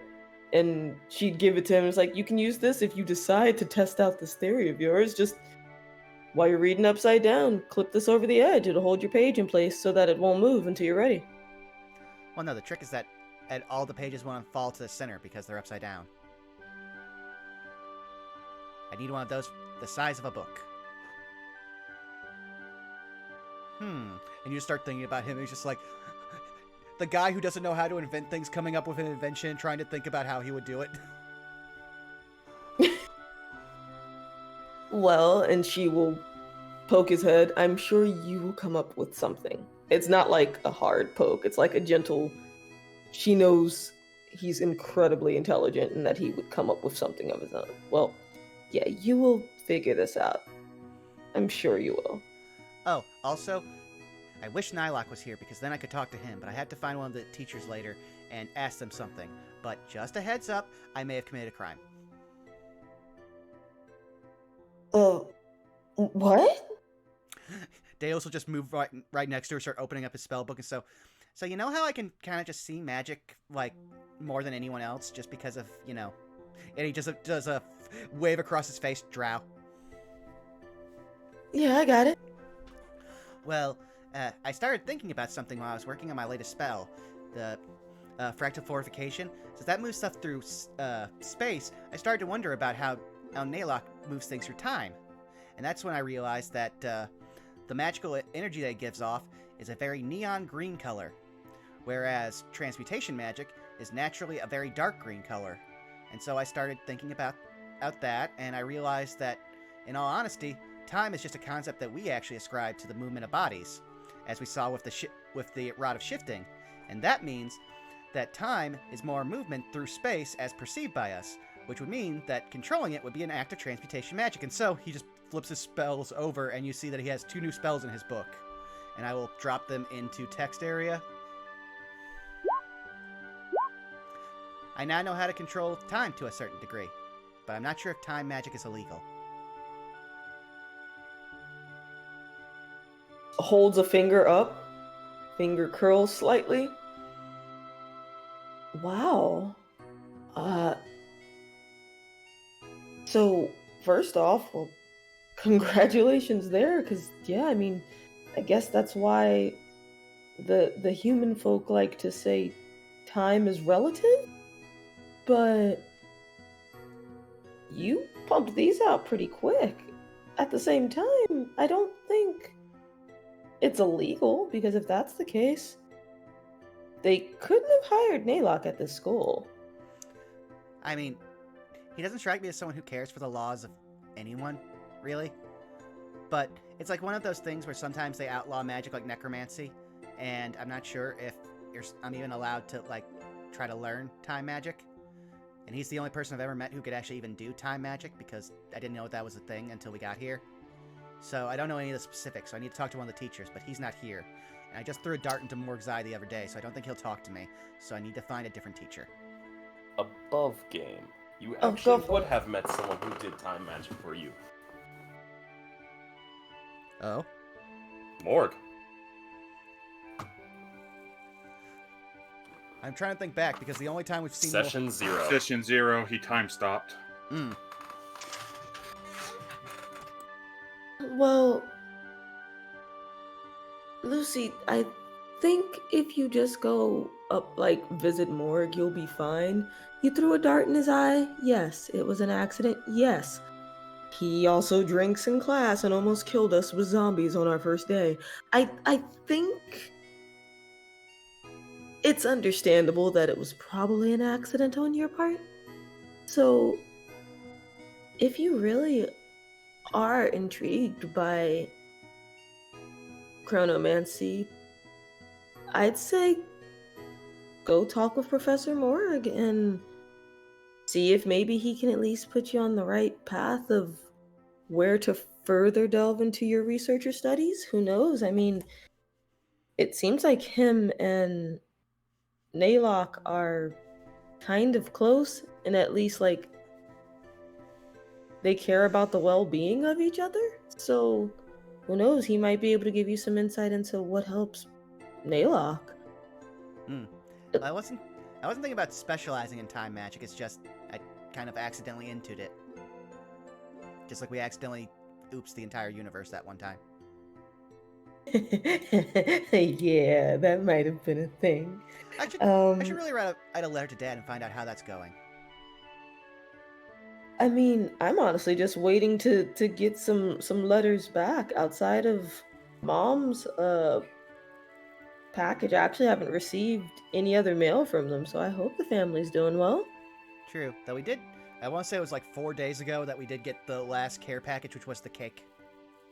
Oh, yeah, that's what she's referring to. The package with the cake and the clothes.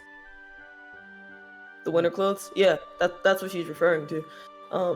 But she had sent our mom a letter, probably like session, I don't know, 6, 7, something like that. And she hasn't heard anything back, so she was getting worried until she received the care package, and she was like, okay, at least the family is all right. But yeah, we probably should reach out to Dad. Although, didn't you send Dad a letter about the item? Oh yes, there was a letter in there basically telling him what it did and that we had an adventure. Don't tell Mom. There was a lot of don't tell moms in that actually. The main thing is that well, I just want to find out like what else he learned about it. I mean, I only just found out just because I remember having used my identify to find out what the Rod of Shifting even was. Still wish I could have figured out how it turned on. I'm under the impression the Rod of Shifting just kind of existed in that we didn't have to do anything. It was already active, if that makes sense. No, because if we follow... Oh, no, go ahead. There's a designated shift, because remember the countdown on my... He'll pull out the crystal and you'll see it's down to 3 days. Well, actually, it's probably almost down to 2 at this point, but... Remember, this jumped up by over 8 days, because we shifted the entire universe, everything in, including the planet, up to 4 inches to the right. But we didn't, like, press a button on the rod or anything, did we? I don't know. Wait a second. Because I have a big brain moment. Frost, what would I have to roll to remember back if, say, Indare might have touched the rod at any point? I would say history. Okie dokie. That's a nat 20. Hey, Bob, did you touch the rod at any point? I don't think so. Okay, because this would be the one point where Daedalus could possibly infer that you are a shit disturber, and now he will not because it didn't actually happen. Oh, no. I did not touch the rod of shitting. Shitting. Oh, yeah? I can't think of anyone who actually touched it. But it definitely means that we basically need to be very careful with any more items. I don't think we can afford to oops the universe a second time. I mean, though, maybe it's not that we actually pressed a button or something on the rod. Maybe the rod just is active. You get what I mean? So, like, okay, you know how in your notes you said that time is mostly just us interpreting how matter moves in a space? So then that means that it's left to our interpretation of what we've seen.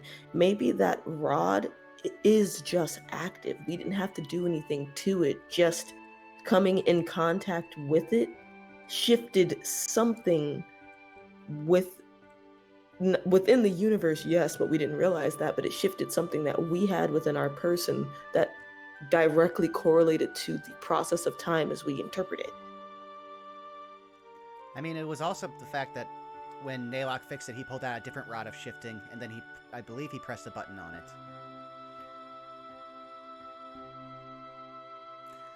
Then again, I don't specialize in magical items. Except for this one. He just points to his arcane matrix. I made this. Didn't Ney'lok not touch the rod?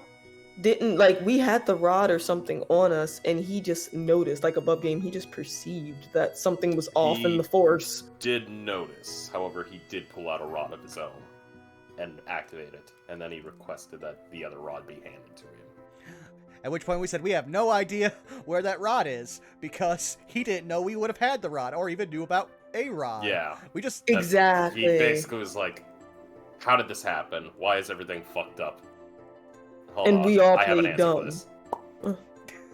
Wait, I did touch the rod at one point. Oh. Because Well, I remember it was handed over to me, and then I ended up putting it back in, like, Daedalus's backpack or something. And he didn't notice it. Well, if I didn't notice it, then that means that even with my history check, I wouldn't know. The problem with memory. Oh, fuck. Because, because then I was thinking that when we were in Dapplewing's Manor, that the rod was picked up then and put into someone's bag. But I thought it was like, I thought someone mage handed something in there, and it was either the doll or the rod. I had the doll. The Right. doll was the only thing that I picked up. Daedalus was the one that was doing most of the looting. So then someone mage handed the rod. And when we encountered or touched it or something at some point, it activated on its own. Well, things for later. I will look into the Grand Librarian as much as I can, as well as probably talk to Morg. If I get sent to the detention bog, well, I hope someone will tell you, because I don't think they'll let me tell you. You're not gonna get sent to the detention bog for accidentally yeeting a dart into his eye. No, I was more talking about accidentally learning time magic. No, I'll put it this way. We've encountered magic that apparently is a bad thing, or we've heard about magic that's a bad thing. So if you were gonna get in trouble for Chronomancer or even having an interest in it, one of the professors would have already told you, that's a no-no. So I think you're good. Go talk to Professor Morg. I'm gonna check in on him too, because I actually need to speak with him or Shrub about learning how to gild a flower. Oh boy. But yeah, I'll talk with him as well, and I'll check in with the recorder at some point to see if maybe she knows anything about the Grand Librarian as well. But thank you, Lucy. I appreciate you keeping an eye on this. It's half the reason Despite why I all came of to the the hustle school. And she kind of like leans over and like gently taps her head against his forehead. Yeah, I know. Thank you anyway, bro.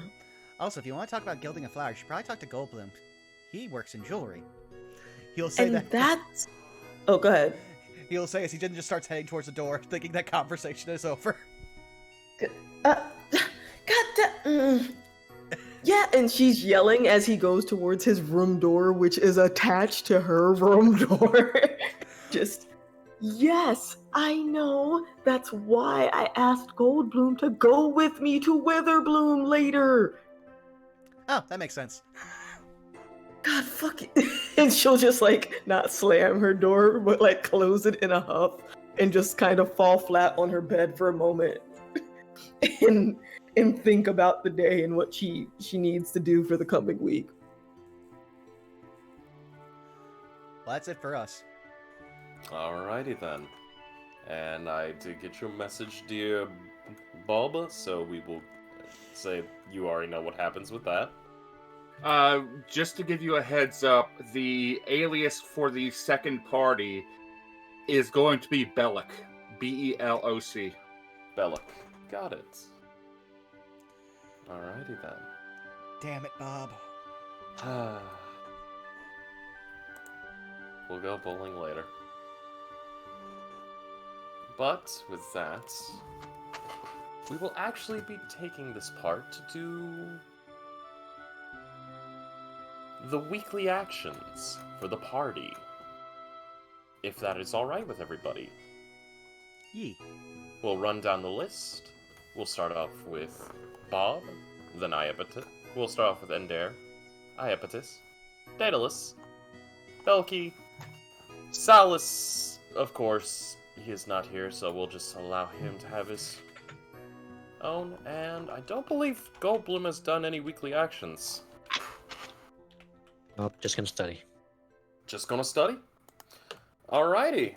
Well, before we engage in our weekly actions, I believe it's time for a break. How's that sound for everybody? Sounds like a good place for it. Yes, we can all Dad? stretch our legs and such. Yeah. Also, I would argue, J. Frost, that technically, if Wiley wants to, Goldblum would join Iapetus for one of her weekly actions, since that's what she was asking him about. Sure. Alrighty. Then we So will I also go need with- that gilded flower. Yeah. You need it. You also need like a a gilded acorn? Gilded acorn. Yeah, with stuff inside.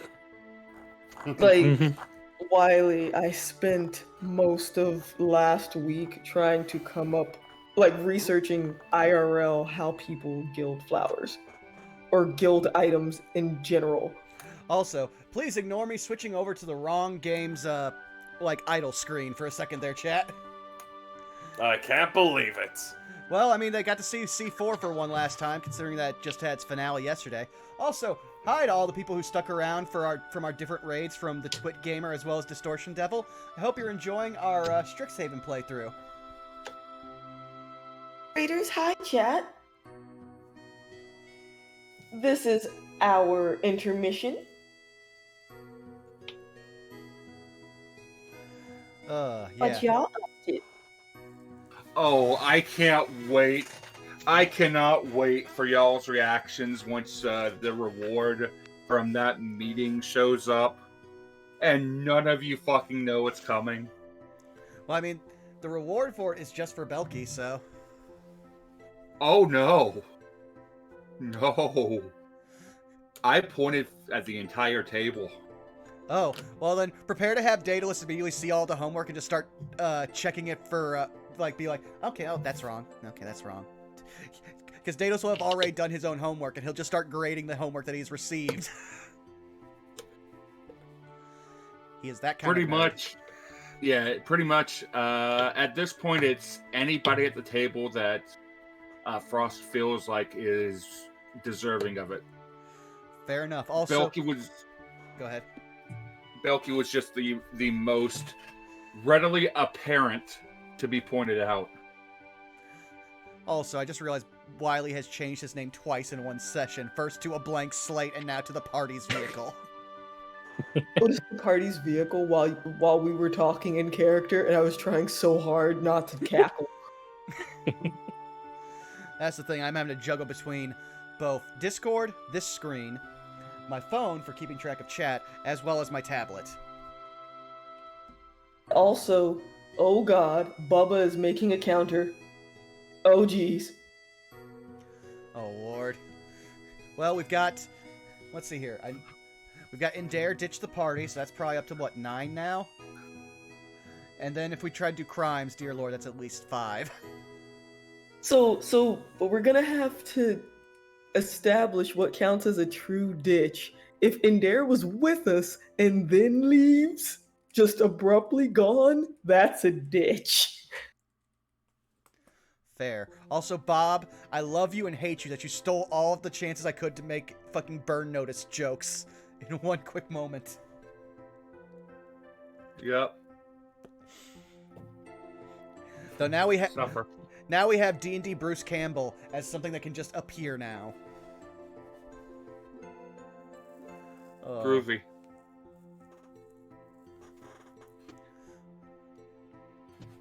But yes, now everyone knows Daedalus's... Let me actually check. Should be, yeah. I have shown off all of the spells that Daedalus knows for 3rd level, which is way more than I should have as a wizard at this level, but hey, guess what? I'm a fucking homebrew wizard. That makes things fun. So You are the enterprising wizard. You're saying?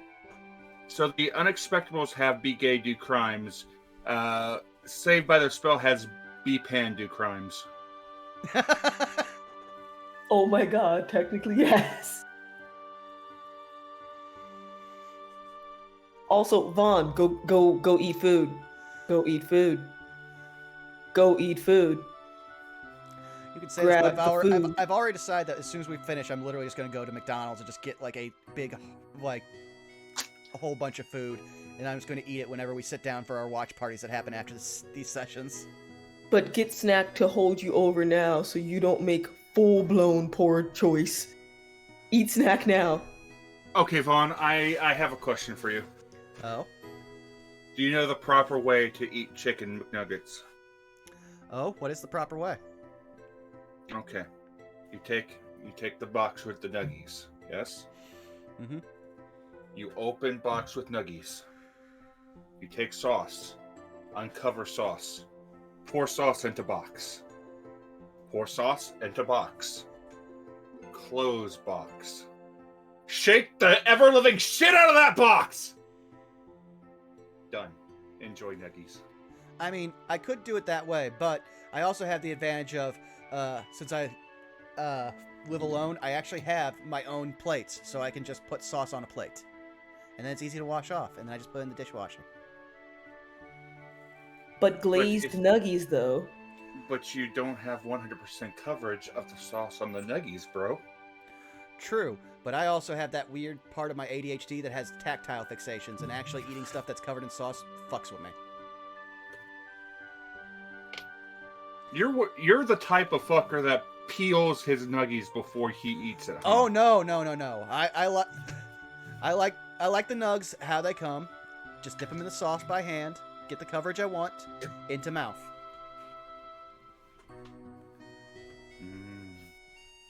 Well, welcome to our Chicken Nugget TED Talks, guys. I hope you're enjoying it.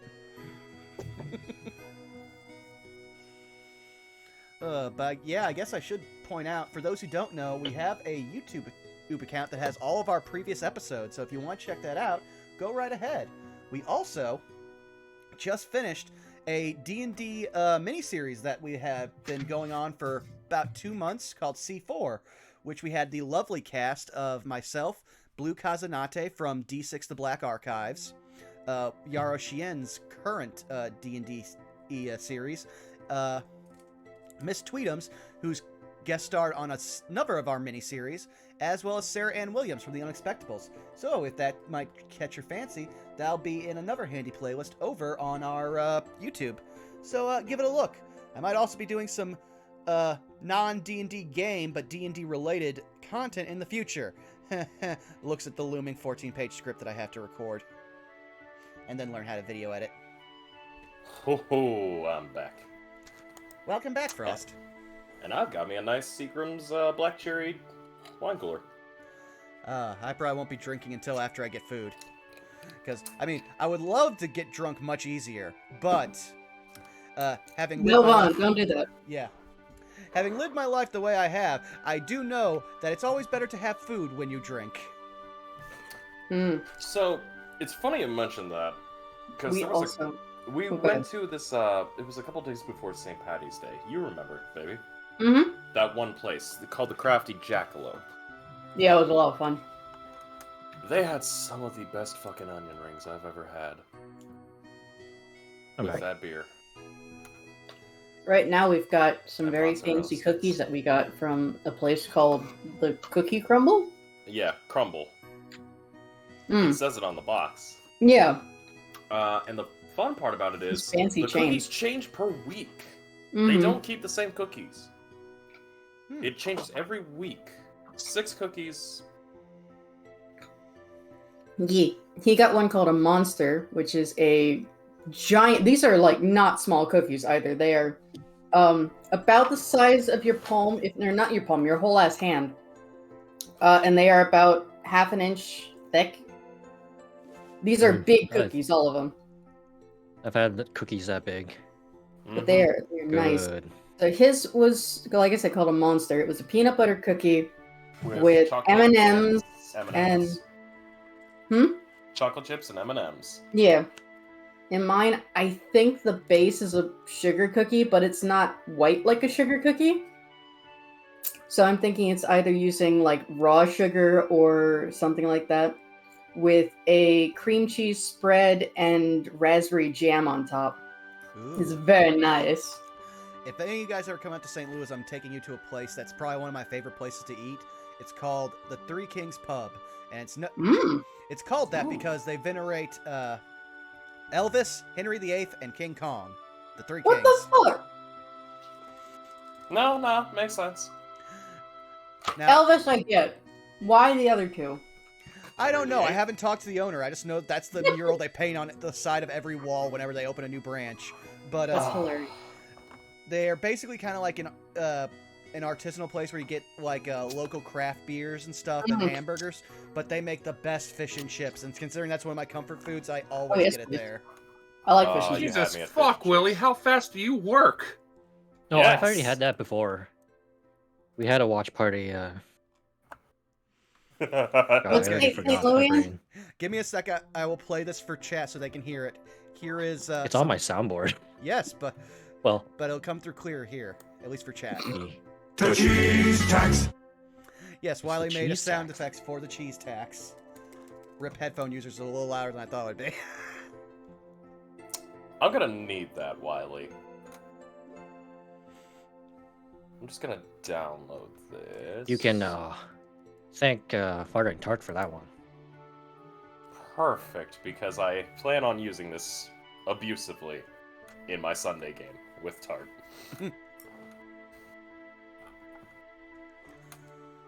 Where is it? Here it is. Yes, I would, Elko. Yes, I would. Oh, I also need to do a thing, because I need to find out who's...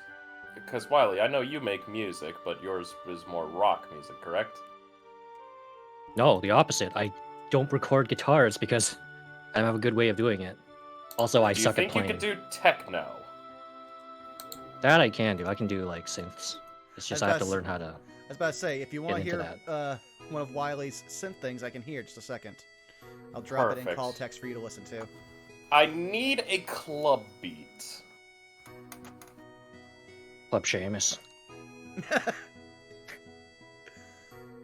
The classic. There you go, Frost. Here's a sample of Wiley's techno, because he did this. He did this when I showed him a chiptune song. I was like, "Could you do something like this for Pack Tactics?" And he made that. I like this. All I'm saying is, Wiley, hold on. You've seen the first Blade movie, yeah? Yes, a while back. Okay, so if you know the beginning theme song at the rave, if you could get something like that, we're in business. Was it really only a minute long? Huh. Didn't he? Remember, theme songs for these D&D streams don't have to be long, and I want to make it easy for you. So yeah, it only has to be like a certain amount of time. Like, I'm pretty sure the one for this one's barely over a minute, actually. Yeah, 106. But I guess the question should be, do we have everyone back? Hey, boss. Looks like we're still waiting for Zai, so yes, we shall keep talking. But since it came up, I also love the fact that I am definitely going to be using my Arcane Matrix to pad out my prepared spells, because one of the advantages is that I record the entire formula of a spell into my Arcane Matrix, which means that spell is always prepared. which means I have 2 extra spells, and I need those for being a wizard. Dear Lord, I do not have nearly enough prepared spells at our level.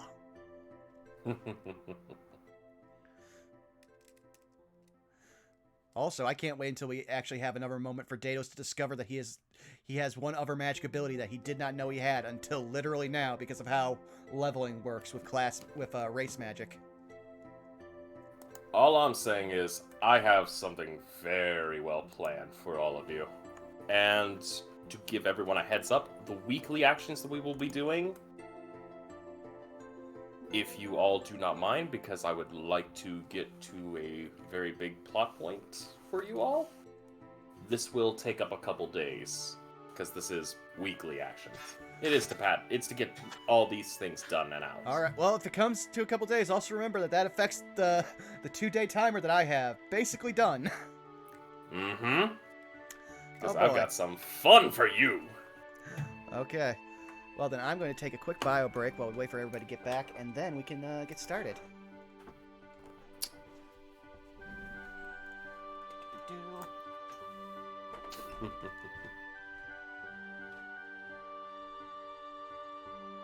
Ah. I have returned, and I have chili. Ooh. Normal chili con Spice. carne? A 2-bean chili. It's Mhm. red kidney beans, black beans, ground turkey, roasted Mexican corn, green peppers, hot green chiles. Spice. Damn, give me some plus. That sounds amazing.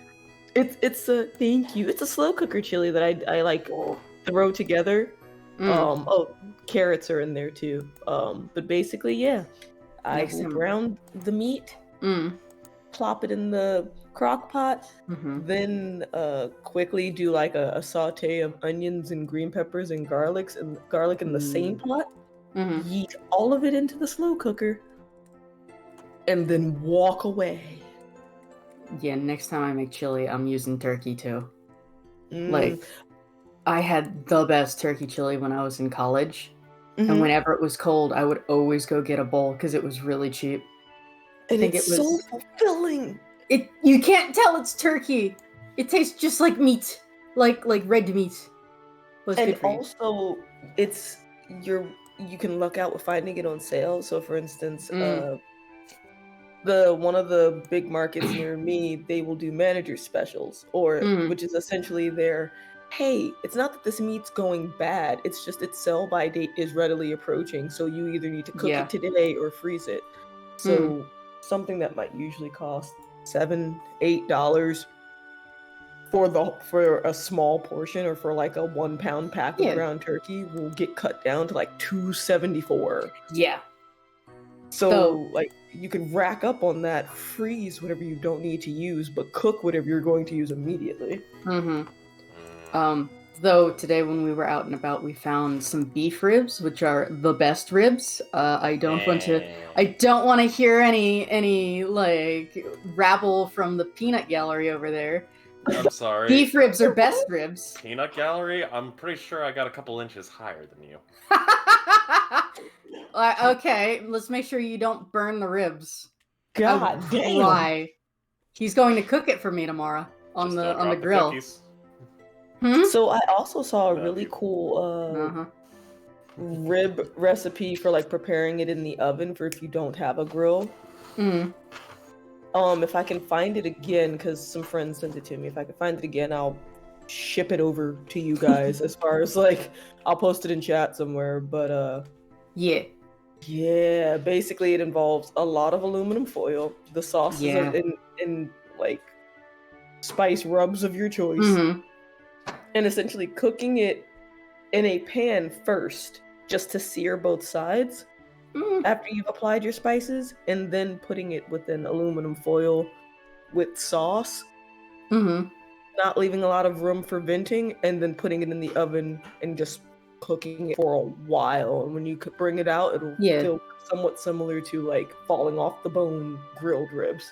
See, I really like slow cooked 8 hours in the oven ribs. Like, you don't even really need any spices. I want to be able to taste them ribs.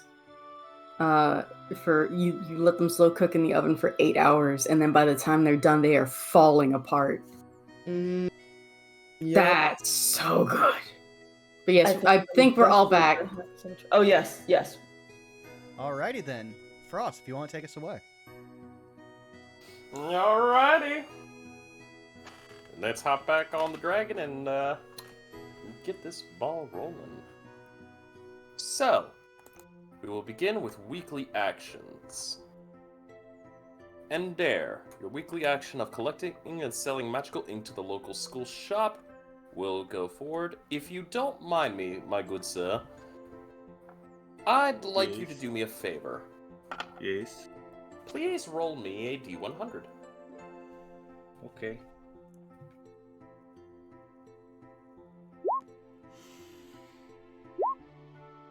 $28. 84. I only needed Ender to roll. Oh, I'm sorry. I thought you said I need everyone to. I apologize. No. 28. Okay. Let's see, with the magical ink sales, and what will go on with this, we'll do a multiplication table here. And there, you will walk out after providing enough due to a demand of this. You will walk out with approximately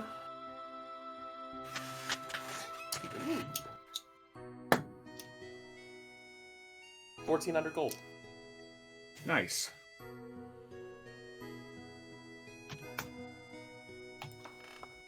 And likely I'm going to take the gold and then give it right back to buy supplies for the next part of my weekly action.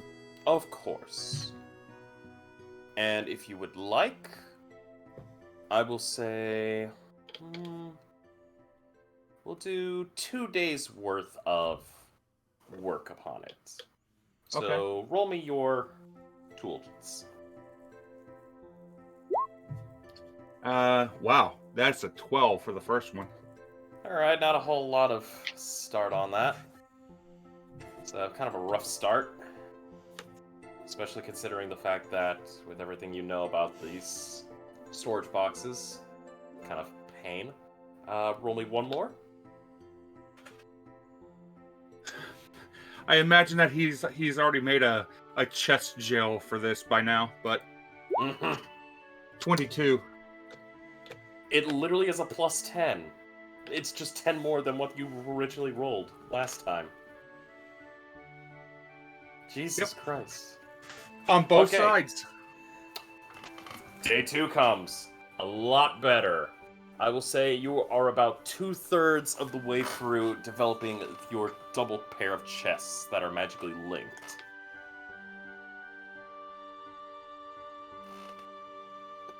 So, with that, we will roll on down to Iapetus.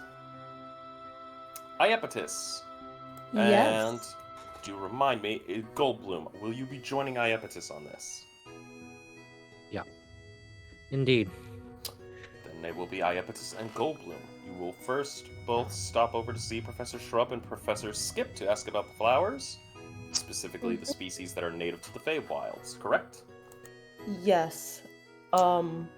Yeah, basically, Iapetus is trying to find flowers that kind of might remind her of home, and then learn, since she can't actually gild one without getting destroyed in the process, learn if there is a way to mimic the appearance of it from whoever is willing to express it. Of course.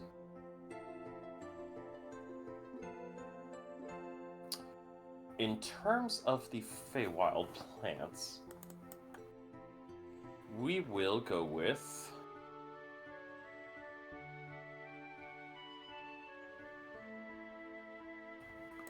Let's see, bring it up here. There is moon pearls, small, surprisingly heavy, bluish pearls that are found in streams and pools. Passion bell. Passion bell, specifically, is a flower of the Feywild. The passion bell blooms as a translucent, softly glowing, white bell-shaped flower. When touched by a native sentient from the prime material feeling a strong emotion, like love, hate, fear, and etc., the flower drastically alters its color. Okay. So basically, you're told about passion bells and wind razors, wind razor is a deadly grass that dominates plains within the Feywild, and as its name suggests, it cuts pretty damn effectively. Okay, so passion bells and wind razors are native to the Feywilds. As well as puff shrooms. Okay. Which are just And mushrooms. oh, sorry, go ahead. Oh, no problem. They're just mushrooms that basically leave a kind of stinky cloud that if they're disturbed. And so I guess with that information acquired, she would then need to know if it's possible to find most likely the passion bell in our current plane. Yes. Since the other two could be a bit disastrous. You would be able to find the passion bell growing within Witherbloom. It will be under Professor Shrub's care, due to the fact that he is considered to be the, head of any and all plant-based life. Oh. So, it's not too hard. He does put this.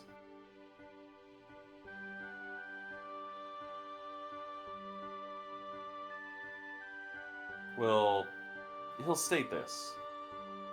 He gives you the forewarning that anyone who touches a flower after it has been changed by emotion, or charge, more specifically, will feel the same emotion that altered the passion bell. So, he tells you, try to leave a good impression upon it, because it will impress upon whoever touches it. Okay, going to note that down. She will take that into heavy consideration, because of those three plants, that's probably the one that she's going to try to make the flower out of.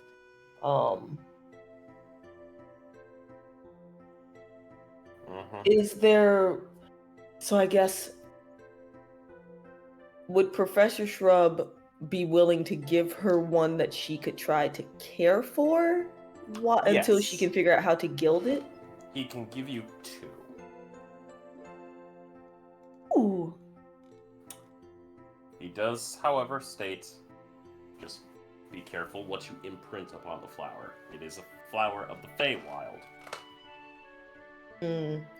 So then it's similar in a way, kind of like the Venom symbiote. Be careful about the emotion that you impress upon it. Okay. So he's given me 2. Does he give me any notes on how to care for them? Basically put, depending upon the mood, feed it a kind of growth to it. Basically, if you are in a good mood, feed it well. If you are in a bad mood, feed it sparingly. Little Shop of Horrors. Understood. Okay, gets her 2 passion bells. Alrighty. So then, I guess her next thought process was Prismari, but do you want to like jump to someone else, or do you want to go through the whole thing? We'll go through yours, and then we'll kind of skip into Goldblum's before we hit the last remaining 2. Okay. So I guess Goldblum would know that she's really excited because she's found a flower that can be useful and kind of remind her of home. Like she's just excited about being able to find these flowers for some reason and actually like get to work on making this flower. And if Goldblum needs to find specific flowers as well, she's gonna like walk with him to figure it out too. Alrighty. With that, I will say this. As for the second part, for your Prismari campus section, for gilding an item, Roll me an investigation. Can I Okay. assist? Yes, you will have advantage. You. A 10.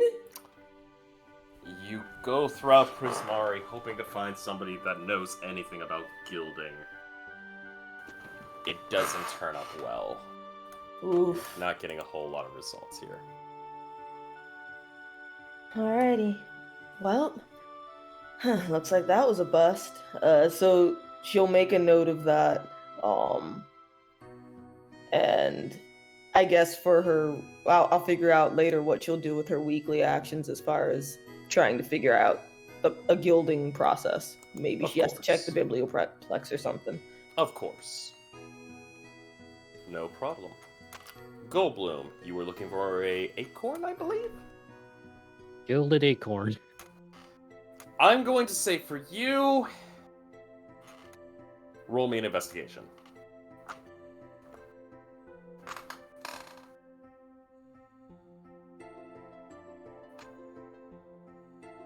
Oh, so just a d20. 14. Not bad. In terms of what you're going to come out with, it's a little bit better than Iapetus.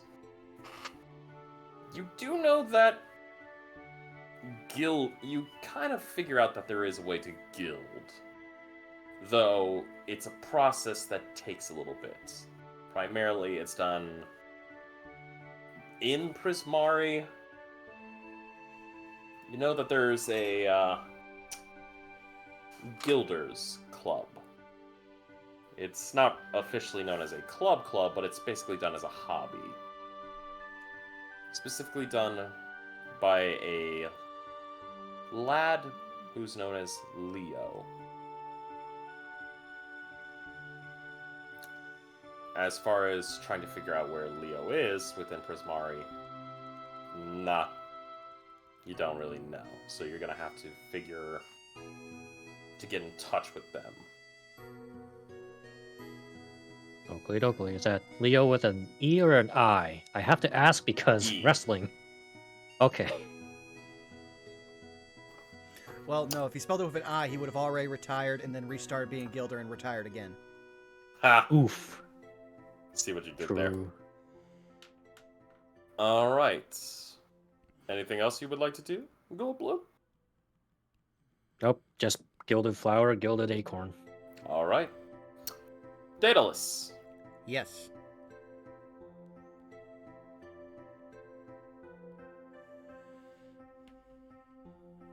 For yours, you want to figure out your work schedule and meet with co-workers and earn enough gold to make the dent in the owl debt. Yes. I will say this, because I'm going to look into your thing. Okay. I might Daedalus. have helped you with a cheat sheet if you want to check. Yep, I see it. With the magical lab. As far as meeting your co-workers, I will say this. I can get that a little bit more fleshed out for you in a small bit. But as far as everything else is going, your work schedule is basically a simplistic, come to the lab, at least spend 5 hours. 4 out of 7 days at the lab. Help out with the results, move items, and basically keep notes and everything else. You're basically being brought up to speed with everything. Okay. Especially since a good chunk of the lab's kind of being rebuilt after the incident with the Hoblin Goblin. True. Should I ask about hazard pay? Because I was blown up. You will be compensated. Okay, I'm definitely putting that in party notes. You will be given at least a 150 gold compensation. Oh, then I'll add that to my sheet immediately. Which, hey, nothing to sneer at. Not when you have owl debt. Owl debt. I'll never get over that. I mean, I'm so glad it's a tri-weekly payment because right now I only have about 3 installments worth I can pay of that 2,400 gold, and it's only at $100. It's only at 100 gold a pop. Mm-hmm.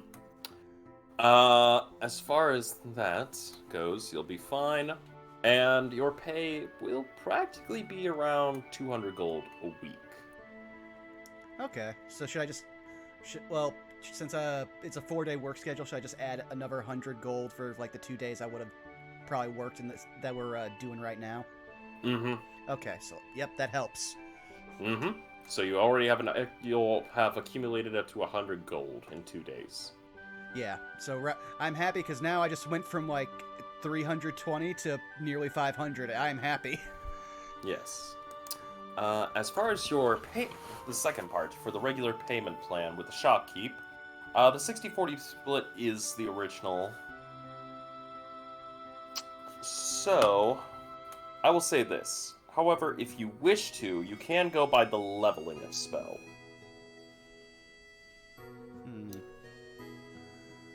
I will say that first level will accrue 100 gold, second levels will accrue 250 gold, and third levels would be 500 gold. Okay. Let me write that down. Basically builds up. Okay, just a sec. I'm just typing this in on my tablet real quick. Oh, by all means.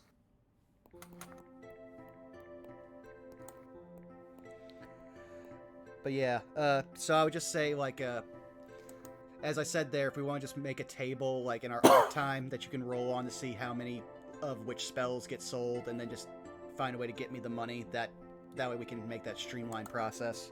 Of course. That will be no problem whatsoever. Okay. Now, in terms of the third part... Or did you have anything you wanted to add for the second? I was just about to say, if we just move on to this next part. So, yeah, we're good. Well, sweet.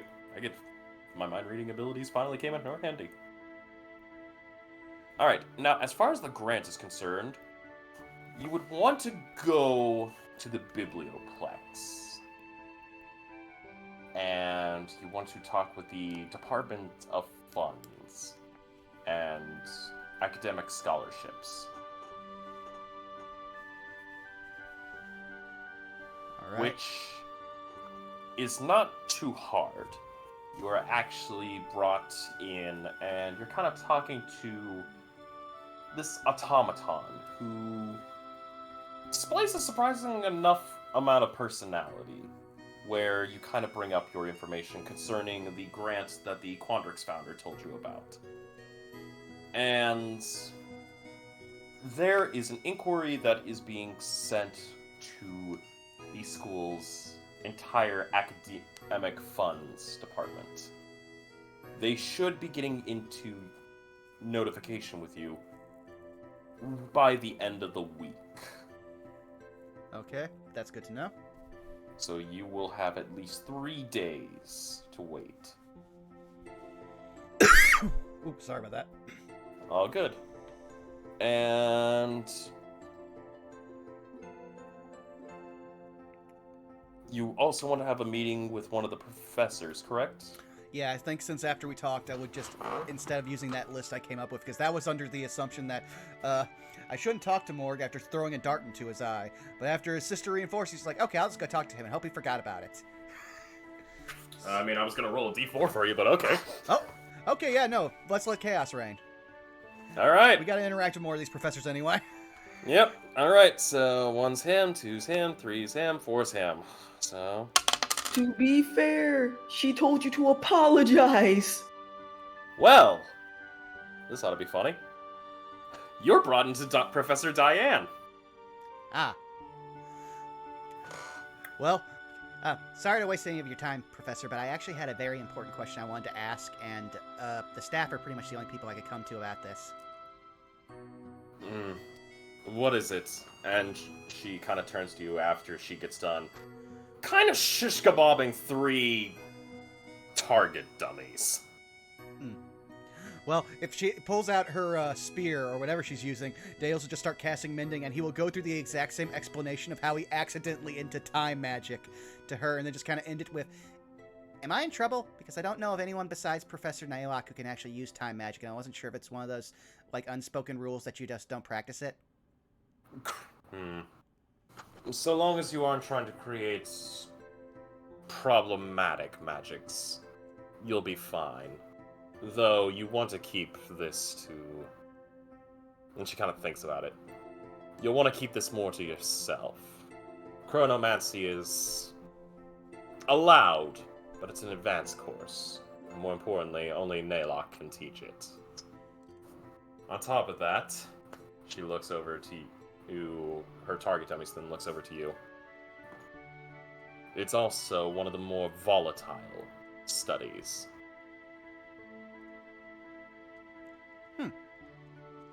Well, I have seen what happens when space gets distorted, so yes, I can understand that. Thank you for your time. No problem. Just make sure you don't distort the time-space continuum. Otherwise, you might attract something. Danos will file that away as someone who has already messed with the space-time continuum slightly. Not say anything, and then be like, thank you for your time. And then just start walking away. It's like, oh no. Okay. Let's hope it's not another bag, man. Alrighty. Anything else? Nope, I've got a whole bunch of avenues to pay off the fact that I picked the class that uses the most money in D&D. Alrighty. Belky! Yes. Alrighty. We will be going over your weekly action. Oh my. So, you wanted to go over for Salus's pet, correct? Yes, I want to read the contract specifically. All the nitty gritties. Alright. As far as the nitty-gritty is concerned, Mm-hmm. it basically is stating that should you decide to choose Jeeves, Mm-hmm. you will basically be saying that you are acting as kind of a secondary caretaker compared to the main caretaker, who would be Salus. Mm-hmm. Basically, giving you kind of a power of attorney if need be. Okay. As far as everything else, in terms of what you would want, give me just 1 second. 'Cause I No worries. believe I have something.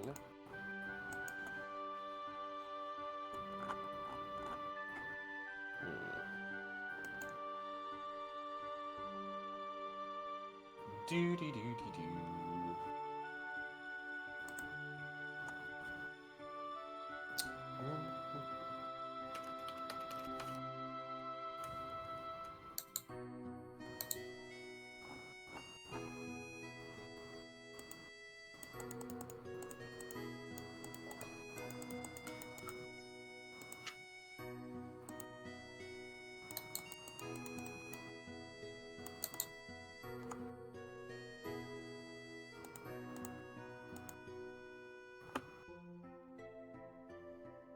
Ooh, hello.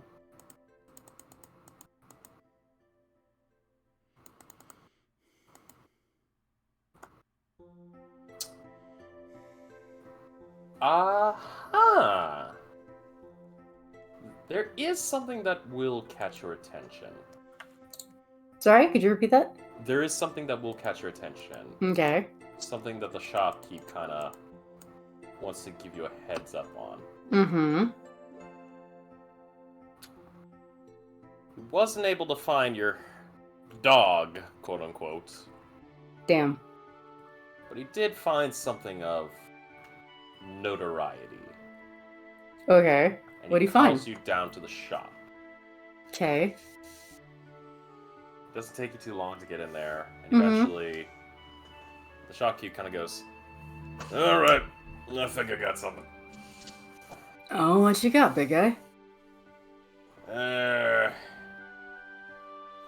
This one I managed to find from a nice little area.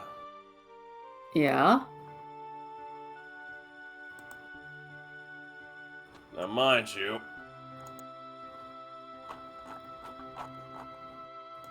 took me a bit to get this one into proper order. Uh-huh. I'm listening. But if you ain't one Jeeves, and as he says that, Jeeves kind of just looks over, and the monkey just pours himself a cup of tea and just goes Oh. "Whoop," and sips.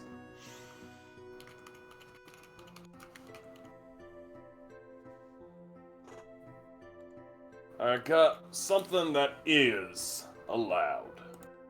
Yeah, I'm definitely interested in seeing what you found. Mind you, this one's a practical jokester. Uh-huh. And he kind of goes, follow me. Yeah, alright. And Belky will follow suit.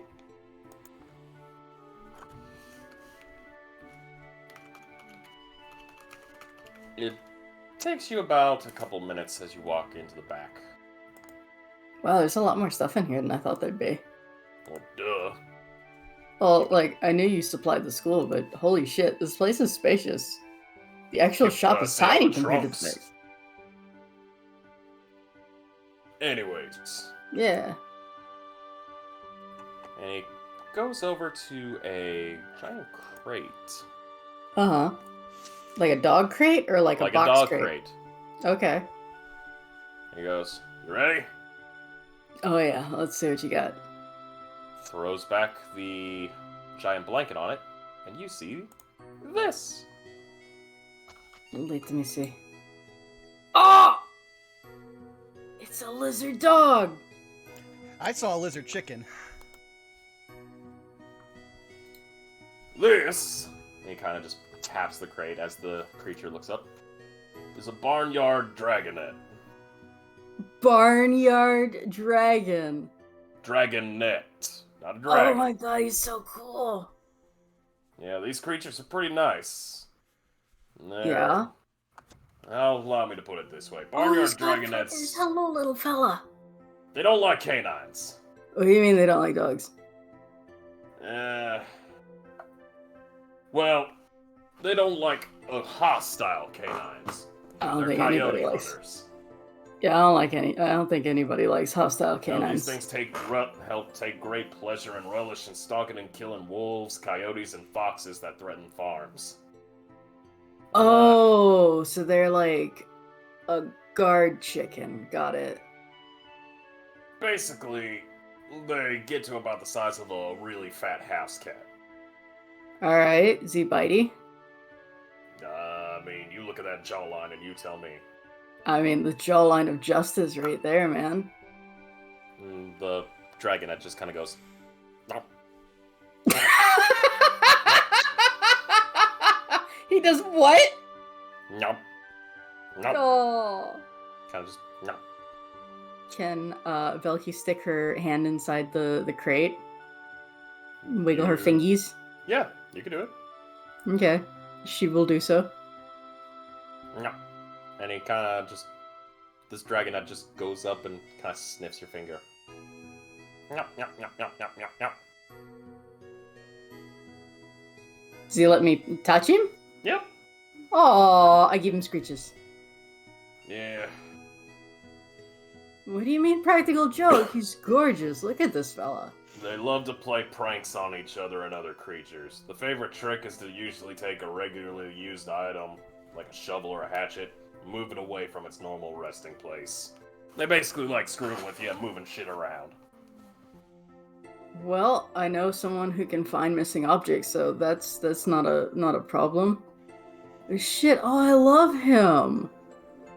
Oh, he's glad so you do. cute. Yeah. Oh. Now, I should give you a heads up. These things can see in the dark, Yeah. and they're, well, intelligent, Uh-huh. so to speak. What do you mean intelligent? Well, allow me to put it this way. These creatures, after enough time passes and they bond with something, can kind of pick up on language. Can they talk? Yep. Oh, the chicken speaks. Yeah. They're pretty good with smelling stuff out. And the craziest thing is, apparently they can also talk to animals. Like other animals. Oh, it's amazing. But I should warn you, they have a Yeah. real gritty breath. What do you mean? Basically, it's like they shoot dust out of their mouth. They shoot dust? Yeah, if you don't, like, cover your eyes or something, you'll go blind for like a minute. Oh, yeah, that's unpleasant. Yeah, okay. I mean, it's not enough to make me say I don't want him, but like, oh yeah, that's yeah. Oh my guy, and Belky will stand up and just clap you on the back. My guy, you came through for me. Holy shit. Yeah. All right. I don't know like how attached you are to Jeeves, and I brought the paperwork with me, right? So like, he seems like an intelligent little fella, right? I would prefer that Jeeves let us know if he would like to leave the shop, because you know he's a good boy, and he seems like he likes looking after you just as much as you like looking after him, being a rescue and all that. And like I was reading in the manual here, like where is it? Something about empathy or something like that. Like they have a capacity for empathy and like compassion and understanding, something like that. I forgot where the wording is. It's on like the 30th page or something. I don't fucking remember. But if he wants to go, then I think my friend would really enjoy having him. If not, then to be fair, I want to take this guy no matter what. I want him to come with me if my friend doesn't want him. But so yes, on Dragonette, I will pay for him out of my own pocket. And if my friend doesn't want to take Jeeves, I will gladly give this little fella to him. If not, that fucker's come with me. All right. Wait, you want Jeeves? No, the little Dragonette.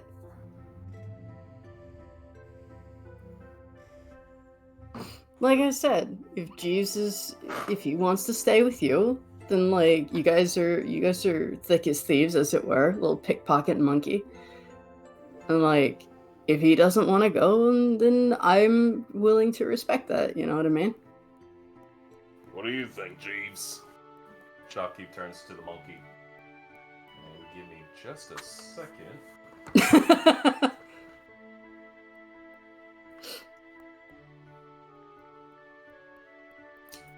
Felky. Yeah.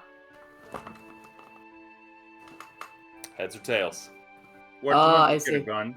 Huh? Does the monkey get a gun? Is that what you said, Bob? Where did the monkey get a gun? He doesn't have a gun. I love how Like, He has monkey have a gun. Heads. No, tails, because he's a monkey. Him got a tail. All right. He has a head, but he also has a tail. All right. Heads. Monkey stays. Tails. Monkey goes.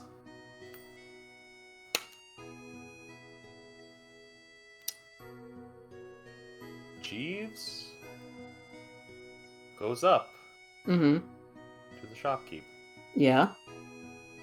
and he just hugs the shopkeep. Oh, that's okay, little guy. And Belky will reach over and give him a little scritch. I'll bring you a little present next time I come by, okay? Woo! He immediately gives you a thumbs up. See, I knew he was a smart little cookie. So I'm assuming this one, and he taps on the Dragonette's cage. You're sending this to your My friend? buddy Sully, Salus. Yeah. Yeah, go boy. Yeah, I guess. I never really called tieflings that. I thought that'd be really offensive, but yeah. Here's your paperwork, by the way. All right, thank you.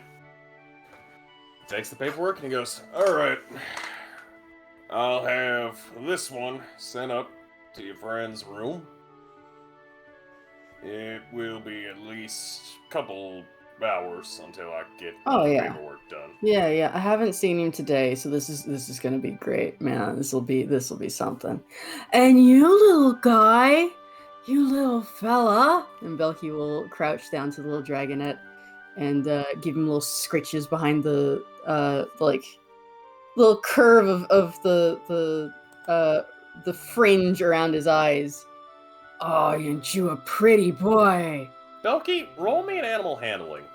Good luck. 14. It just goes, just kind of tilts its head a little bit as you're doing it, and it goes, no, no, no, no, no. So what does he eat? And like, is there like an animal handling like list of what he needs and like that? Allow me to put it this way: they primarily eat mushrooms, though they can eat like scraps from the slop's trough without any complaint, really. Mushrooms? Yeah. Huh. So they don't eat like mice or anything like that? I mean, they can. It's just apparently they like mushrooms more. All right, so omnivores leaning towards mushrooms. Got it. Okay, cool. Yeah. They basically eat pests and stuff. Yeah. Okay. Well, I mean, what is a mouse if not a pest? Yeah. Yeah. Plus, I've seen chickens chasing mice around. It's the funniest fucking thing, man. Yeah. Just be careful. Like I said, that little guy right there can shoot out dust out of his, Yeah. How far does it shoot? Yeah. About 15 feet in a cone. Oh, fuck. Yeah. And they only get the size of a cat? Yeah, it's like a Maine Coon. I mean, that's a big cat, but still, it's not that big. Oh, wow. You're a strong little fella, ain't you? Oh, he's a good boy. Oh. Just gives him belly rubs, if he will allow the belly rubs. You roll me another animal handling. 20. He takes the belly rubs and goes. Oh, I'm gonna cry. My friend gets this and I don't. Oh, but he's gonna love him. An actual pet. Oh, he's adorable. Oh, I love him. It's okay, I'll get to see him every day. That's just as good. Yep. And Belky will stand up. She clearly wants to keep this little guy. Alright. Yep. Get on out of here. how I much gotta do fill I- out paperwork and I got a ton of other things I gotta do. Oh my guy, thank you. You came through. Man, this is fantastic. I love him. You're And like I welcome. said, if it doesn't fly with my friend, man, I'm adopting this little guy. So like, he's in good hands, promise. Alrighty. How much do I owe you? Oh. 1,000 gold. Oh, what? I'm just kidding. Had you there for a second. Yeah, a little bit, my guy. About 120 gold pieces. Yeah, all right. I'll pay for it at the counter, and Belky will go and do so. Did the Tim Allen? Alright. Get on out of here, you crazy kid. Yeah, Belky will head off, feeling very happy and also quietly very jealous that she's giving this thing away. Man, Salas is gonna have fun with this. Good luck, buddy. I'm sorry. I asked the monkey where he wanted to go. It just wasn't up to me. Alrighty. And that is, I believe... Well, nope, you still got one more.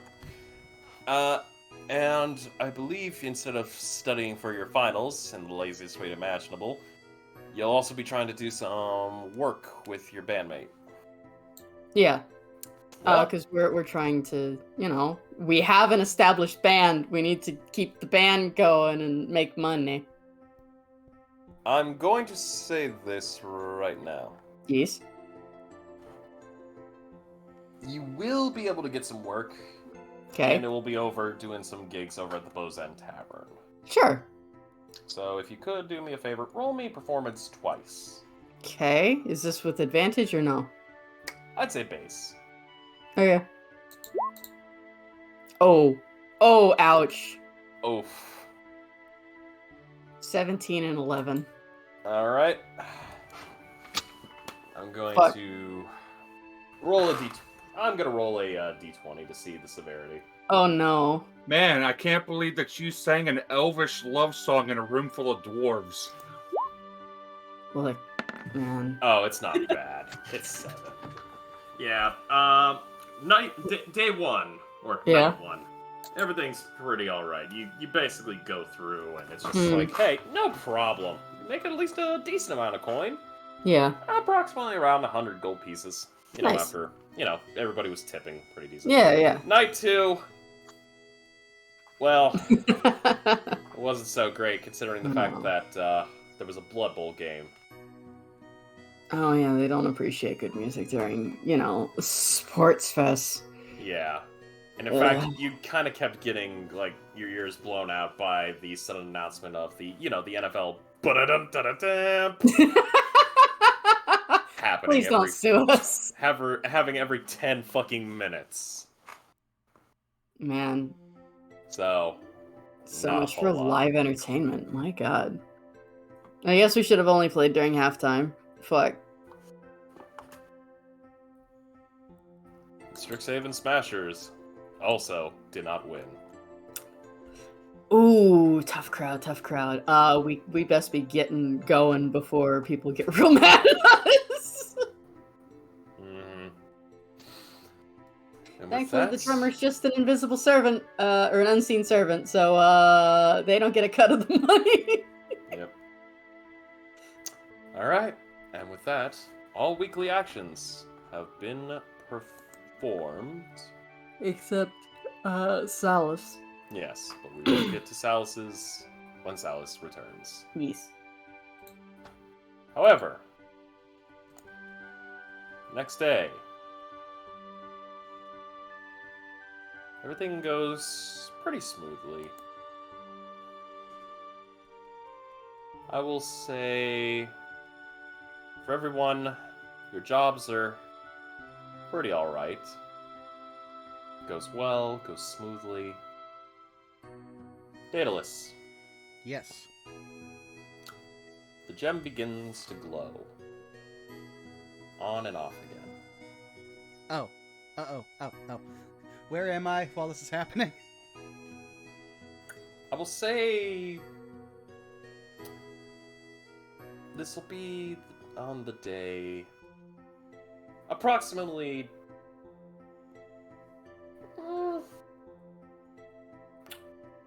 I'd probably say around like 8 o'clock at night. Oh. Well, then Daedalus would be in his room, and he's just now like, oh. He is going to place it on his desk, and then get behind what little furniture he has, which I'm going to imagine is a chair for cover, and watch to see what happens. The gem continues to glow. Allow me to change the music.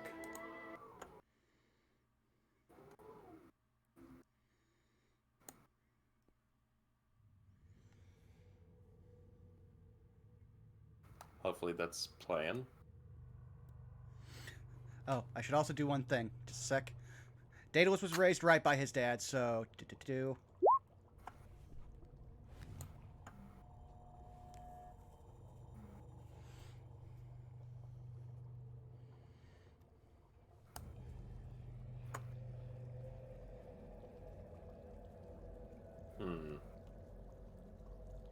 Can everyone hear that?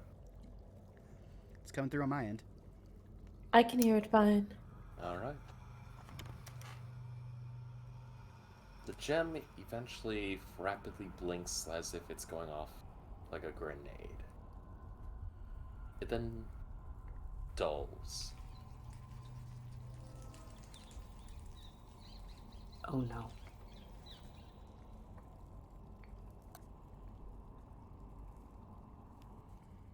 It begins to float into the air. The gem breaks open like a Rubik's Cube, rearranging itself.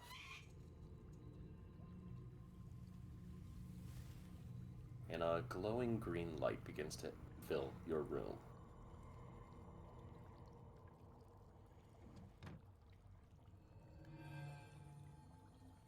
And eventually,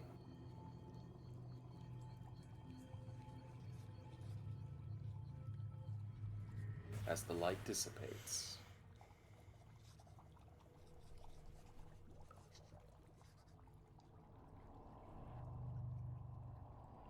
you simply see upon your floor.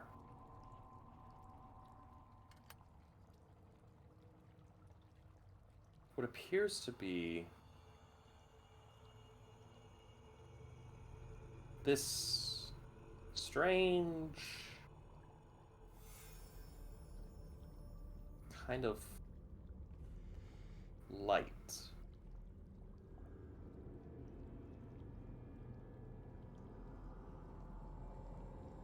It flies up to you.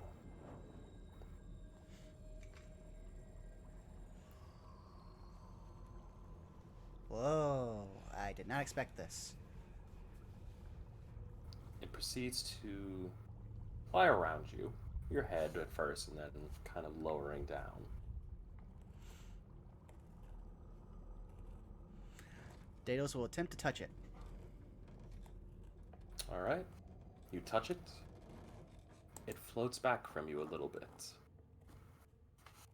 It then takes on a copy of you in your form. Except it's translucent, almost jade-like.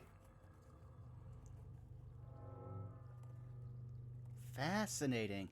Daedalus will like move up and try to start examining it.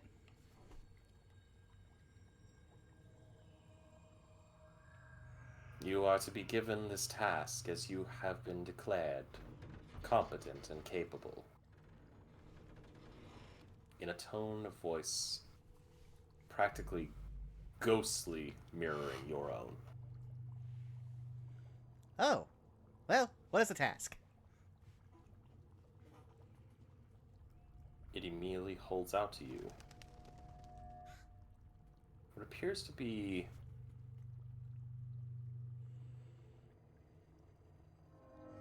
this small jade sarcophagus, like a tiny one that could house maybe like a little action figure or doll. Keep it secret. Keep it safe.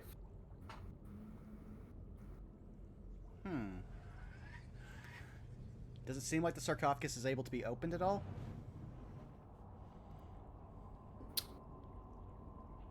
It does, but only by a key that you do not possess. Interesting. Well, if I just have to keep it safe, that should be pretty easy. Beware those who seek this. They wish to extinguish its light. Ominous.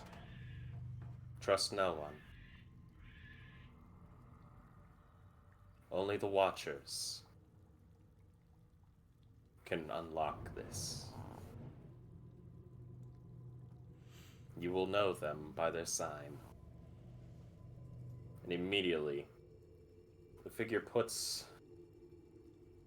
their hands together, keeping both thumbs kind of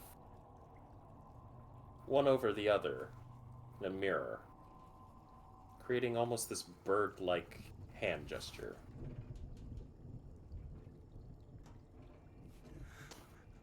Oh no. Dude, what should I roll for Daedalus to make the connection of what that might remind him of from recent memory? I would say a history.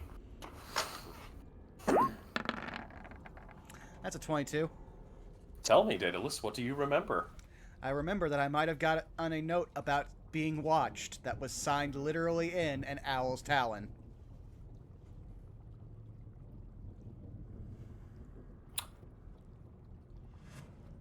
Now remind me. I believe this was the thing that Ender did to kind of screw with you. No, this is one of the things where literally at the end of a session I received a letter that says, "We are watching you," and it was signed in an owl's talon, which is one of the reasons why the owl conspiracy has gone on for 24 fucking sessions. J Frost, that was a message that was indeed sent by Indare. The message was, "You're in too deep. They are watching." Or you are in too deep. You are being watched, and then it had a black owl's talon, and that Okay. was something that Indare sent via his Okay. familiar, unless I'm completely getting the story wrong. Holy crap, because I only remember it where Lucy was talking with Daedalus and then he gets a letter, and the first thing he did was let her know that he got an ominous letter from an owl. And she's like, you don't, you can't be sure that it was just from an owl. It could have been Well, someone like I'll give messing you the with you. heads up. With the thumbs and the way they are, it kind of forms like a bird flying upwards, not in the form of an owl. Ah, so just wings. Yeah. Yeah, I know the hand signal you mean. Yeah, it's But- similar to the old Imperial Guard hand sign, but, Well, facing up with the thumbs. yeah. Well, I'll say this, is that Daedalus is now immediately just going to go, I was right! At which point he will just stare at the hologram and see if it does anything else. Be warned. Powers rise. This task is entrusted to you. Do not fail. For more is at stake. The hologram then begins to dissipate. And eventually, as it dissipates, the gem reforms itself. And you watch as it begins to spin. And much like a bullet, shoots through your window. And goes flying across the night sky. I need to learn to start closing that. At which point, Daedalus will then put one hand over the sarcophagus and cast Nistel's Magic Aura, immediately giving it the false aura so it does not appear magical, even if it does, because he hasn't even checked that yet. But going for the safe side, then he puts it into his desk, locks the drawer, and then turns around his conspiracy board that has all of the owls, at which point now he's starting a new conspiracy board that says, The Watchers. Who are they? Talk to Ney'lok. Possibly owls. And then starts connecting various things with string. Alright. Daedalus, I would like to cut away from you By all means. for a quick moment.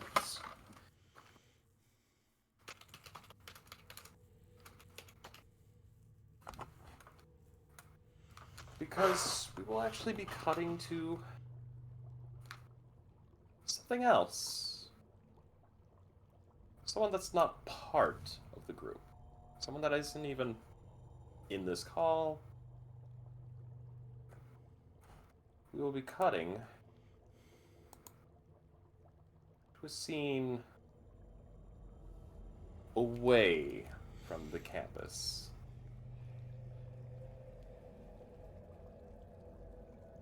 Where a certain figure in a black cloak,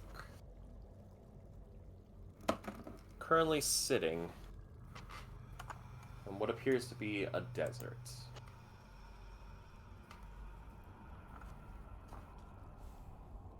Looking at a fire. He immediately looks up and extends his metallic hand forward. Where, of course... Oh, kitty.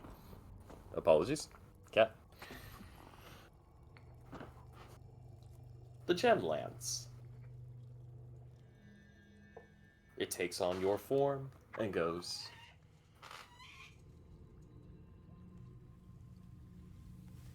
The package has been delivered.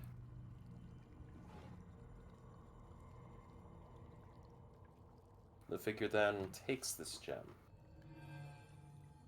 and slowly opens up his robe a bit to reveal his chest cavity.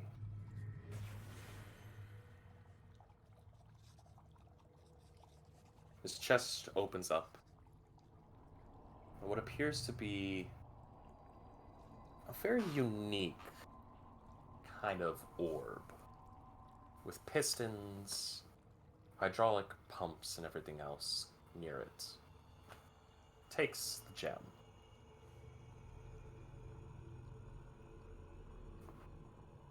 Closing his metal ribcage and putting his robe back up forward.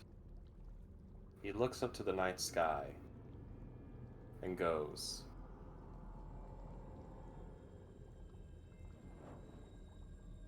"The pieces are set. The first move had been made, and now the counter move has been made.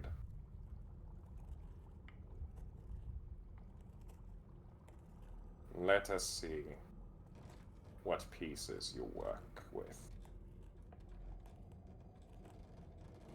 As Ney'lok looks up to the night sky, we cut away from him to another cloaked individual. This one being on campus.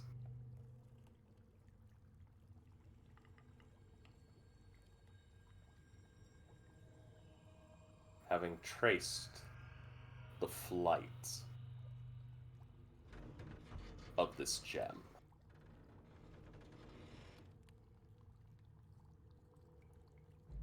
This individual wears a mask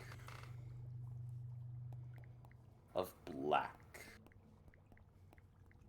but from the eyes come down running rivers of red.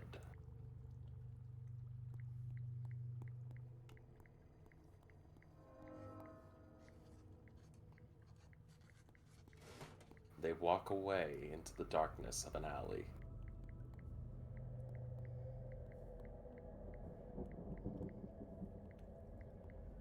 And the night passes on. And it is there we will end our session. Oh, no. Oh boy. Did Ney'lok just give me his phylactery? Ney'lok gave you something to be guarded.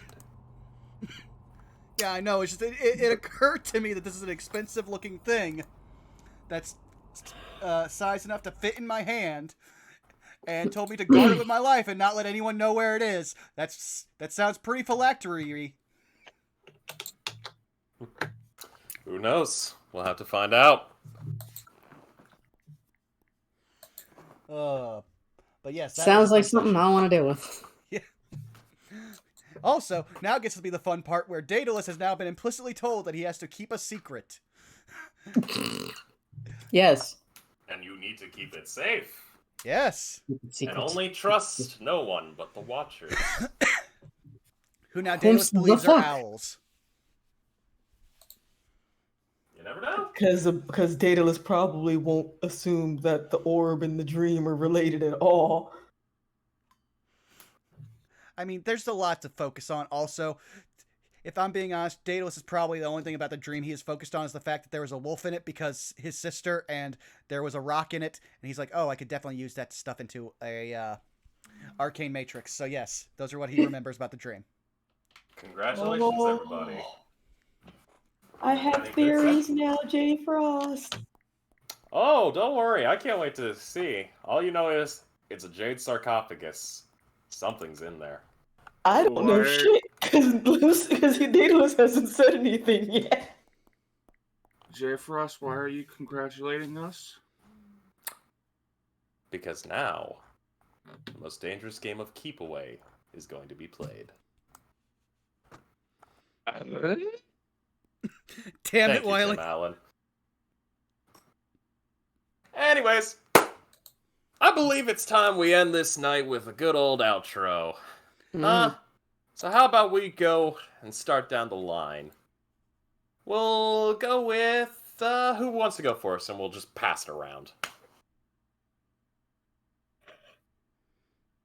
Not it. Last time someone Nope. else do it. I'm the last one because it's my channel. I make the rules. Willie! Willie, you going first? You can find me at xwiley on Twitch and Twitter, where I play randomizers. Yeah, that's mostly it. I make music. Commissions soon. I'm actually still working on it, figuring things out, Yes, organizing. I'm bad at organizing. you got this. I But I believe in will you. eventually open, yes. Soon, TM. That'll be on. Chat. I believe I'll be in doing you. that mostly through Ko-Fi. And I make music on YouTube. I have a project that I haven't uploaded because I've been distracted, but soon. New music, ambience, spooky. Nice. All right, Wiley, But pass it off. that's enough about me. Where can we find you, Zai? Me, cool. Yeah, when I'm not randomly posting the wrong fucking link in chat, you can find me here and on Instagram at Site. You can also find me over on Twitter and YouTube at Zyminus, where I forgot to mention earlier, VODs. I'm doing a decent job of playing catch up. So if you want to check out Klonoa 2 Lunatia's Veil, that VOD is up as of quite literally 5 hours ago. So, yeah, check it out. Enjoy. Bubba, I'm sorry. Wednesdays and Fridays will be more Resident Evil 4 remake, of which I am adoring that gameplay. It is my Goldilocks porridge, and I am here for it. And then, yeah, every other Saturday I'm here with these wonderful beans, one of which is Shadow Dancer Bob. It you. It me. You can find me Twitch, Twitter, YouTube, Shadow Dancer Bob. Krista, where can people find you? No, give them more information than that, Bob. No. Fuck you. Tell Hi, 'em, Bob. I'm Krista, also known as Spoiled Chestnut. Like I said at the start of the stream, I'm planning a one shot in near future. Script is done. I need players and also to get assets to make it, pretty for stream. But yes, you can find me at Spoiled Chestnut on Twitch and Twitter, and also at Chestnut Art is my art only Twitter. I'm open for commissions, so if you need illustrations of your D&D crew, if you need to get art for a VTuber model, if you need that VTuber model then rigged, hey, guess what? I am your individual. Hit me up, DM's open. Vaughn, go. Alrighty, you've already found me here at twitch.tv/BurnoutVaughn. You can find me on YouTube and Twitter at BurnoutVaughn, where we got a lot coming up down the pipeline. Like I said, we've got some non-D&D streams for the first time in a while coming up that I'll try to get more info out, so just try to keep track on my Twitter for when those days will come. Aside from that, I'm also, like I said, possibly going to be branching out for some more just completely YouTube-based content, which that'll be a while. But keep your eyes open for that. And I guess that just leaves us with Frost. Where can people find you? You just got debated. You didn't go last. I know, but I was put on the spot, so I went. Surprise. Hi, everybody. You can find me here on twitch.tv/JFrost747. As said before, streams are going to be all over the place. And, of course, you'll always find me on Twitter being able to shitpost as normal. We'll have more D&D streams coming up. I am now finally getting to enjoy the next part of this, because now we get to have fun. With all the fun of school. But other than that, everything's going pretty good. Tune in next week. Yes. And you can find CG nowhere because he doesn't like social media, but you can find him on the Farting Tarts channel on Tuesdays. I'm really bad at this. And Sundays! Sundays also on Farting Tarts channel. And here, of course, when he's not locked out by power outages. True. Heck, Ohio. But as soon as it's his power back, he gets to see that he's got a brand new pet. Yes. He has a gecko doggo. The better part is that he's one of the few people who will realize that he has to keep his pet away from you because it fights wolves. Yeah. Wolves? It's Oh, shit. only if it is a threat to livestock, I thought. Yeah, but the thing is, first encounters, like if I'm nice to it, it might be Yes. cool with me. But if randomly there is a wolf in the vicinity of its owner that it doesn't recognize via sight or smell, it might just attack on sight. It's also Oh. not even the size of a cat. You'll be fine. Stare their wild shape and conjure animals. Yeah. Yes. I Wolves. mean, not the size of a cat, but also let's consider cats can be assholes with claws. Yes. Looks directly at Pixie beside me. Yes, indeed. Hey, you leave my Yes, daughter yes, out of indeed. this. I don't know. And She- Endear's pretty nice. Well, Oh no. Well, okay, so here's the good news, right? If Endair makes friends with the chicken doggo, it'll protect the little phoenix. So yay. This is I'm- also true. I'm telling you now, if the fucker blinds me, I will blind it right back. Remember, it's also an asshole. well, that being I love him. How dare you? Yes. That being I'm said, waiting it's time for for us it to- to find somebody to raid, and I think I know the spot because they are currently doing a charity stream. So, to pay back Distortion Devil for the raid earlier, why don't we raid in? And since I think also it was Bob who came up with what I'm now going to say is our great get out of no raid message free card, which is now just be pan do crimes. Yes, Yes. be panty. Yeah. Also, make sure to refresh the page when you go to your new destination, because Twitch is Now, hear Rude me like that. out. Mhm. The name of this campaign is Don't Say Vecna. what? Oh yeah, that's what they're calling it. We should just scream Vecna. It's a one shot. Fair enough. All right, It's a one shot. We will scream Vecna at them. Thank you all for coming out, and we will see you again in 2 weeks' time. Thank you. I love you. Bye-bye. Goodbye. Adios. Goodbye.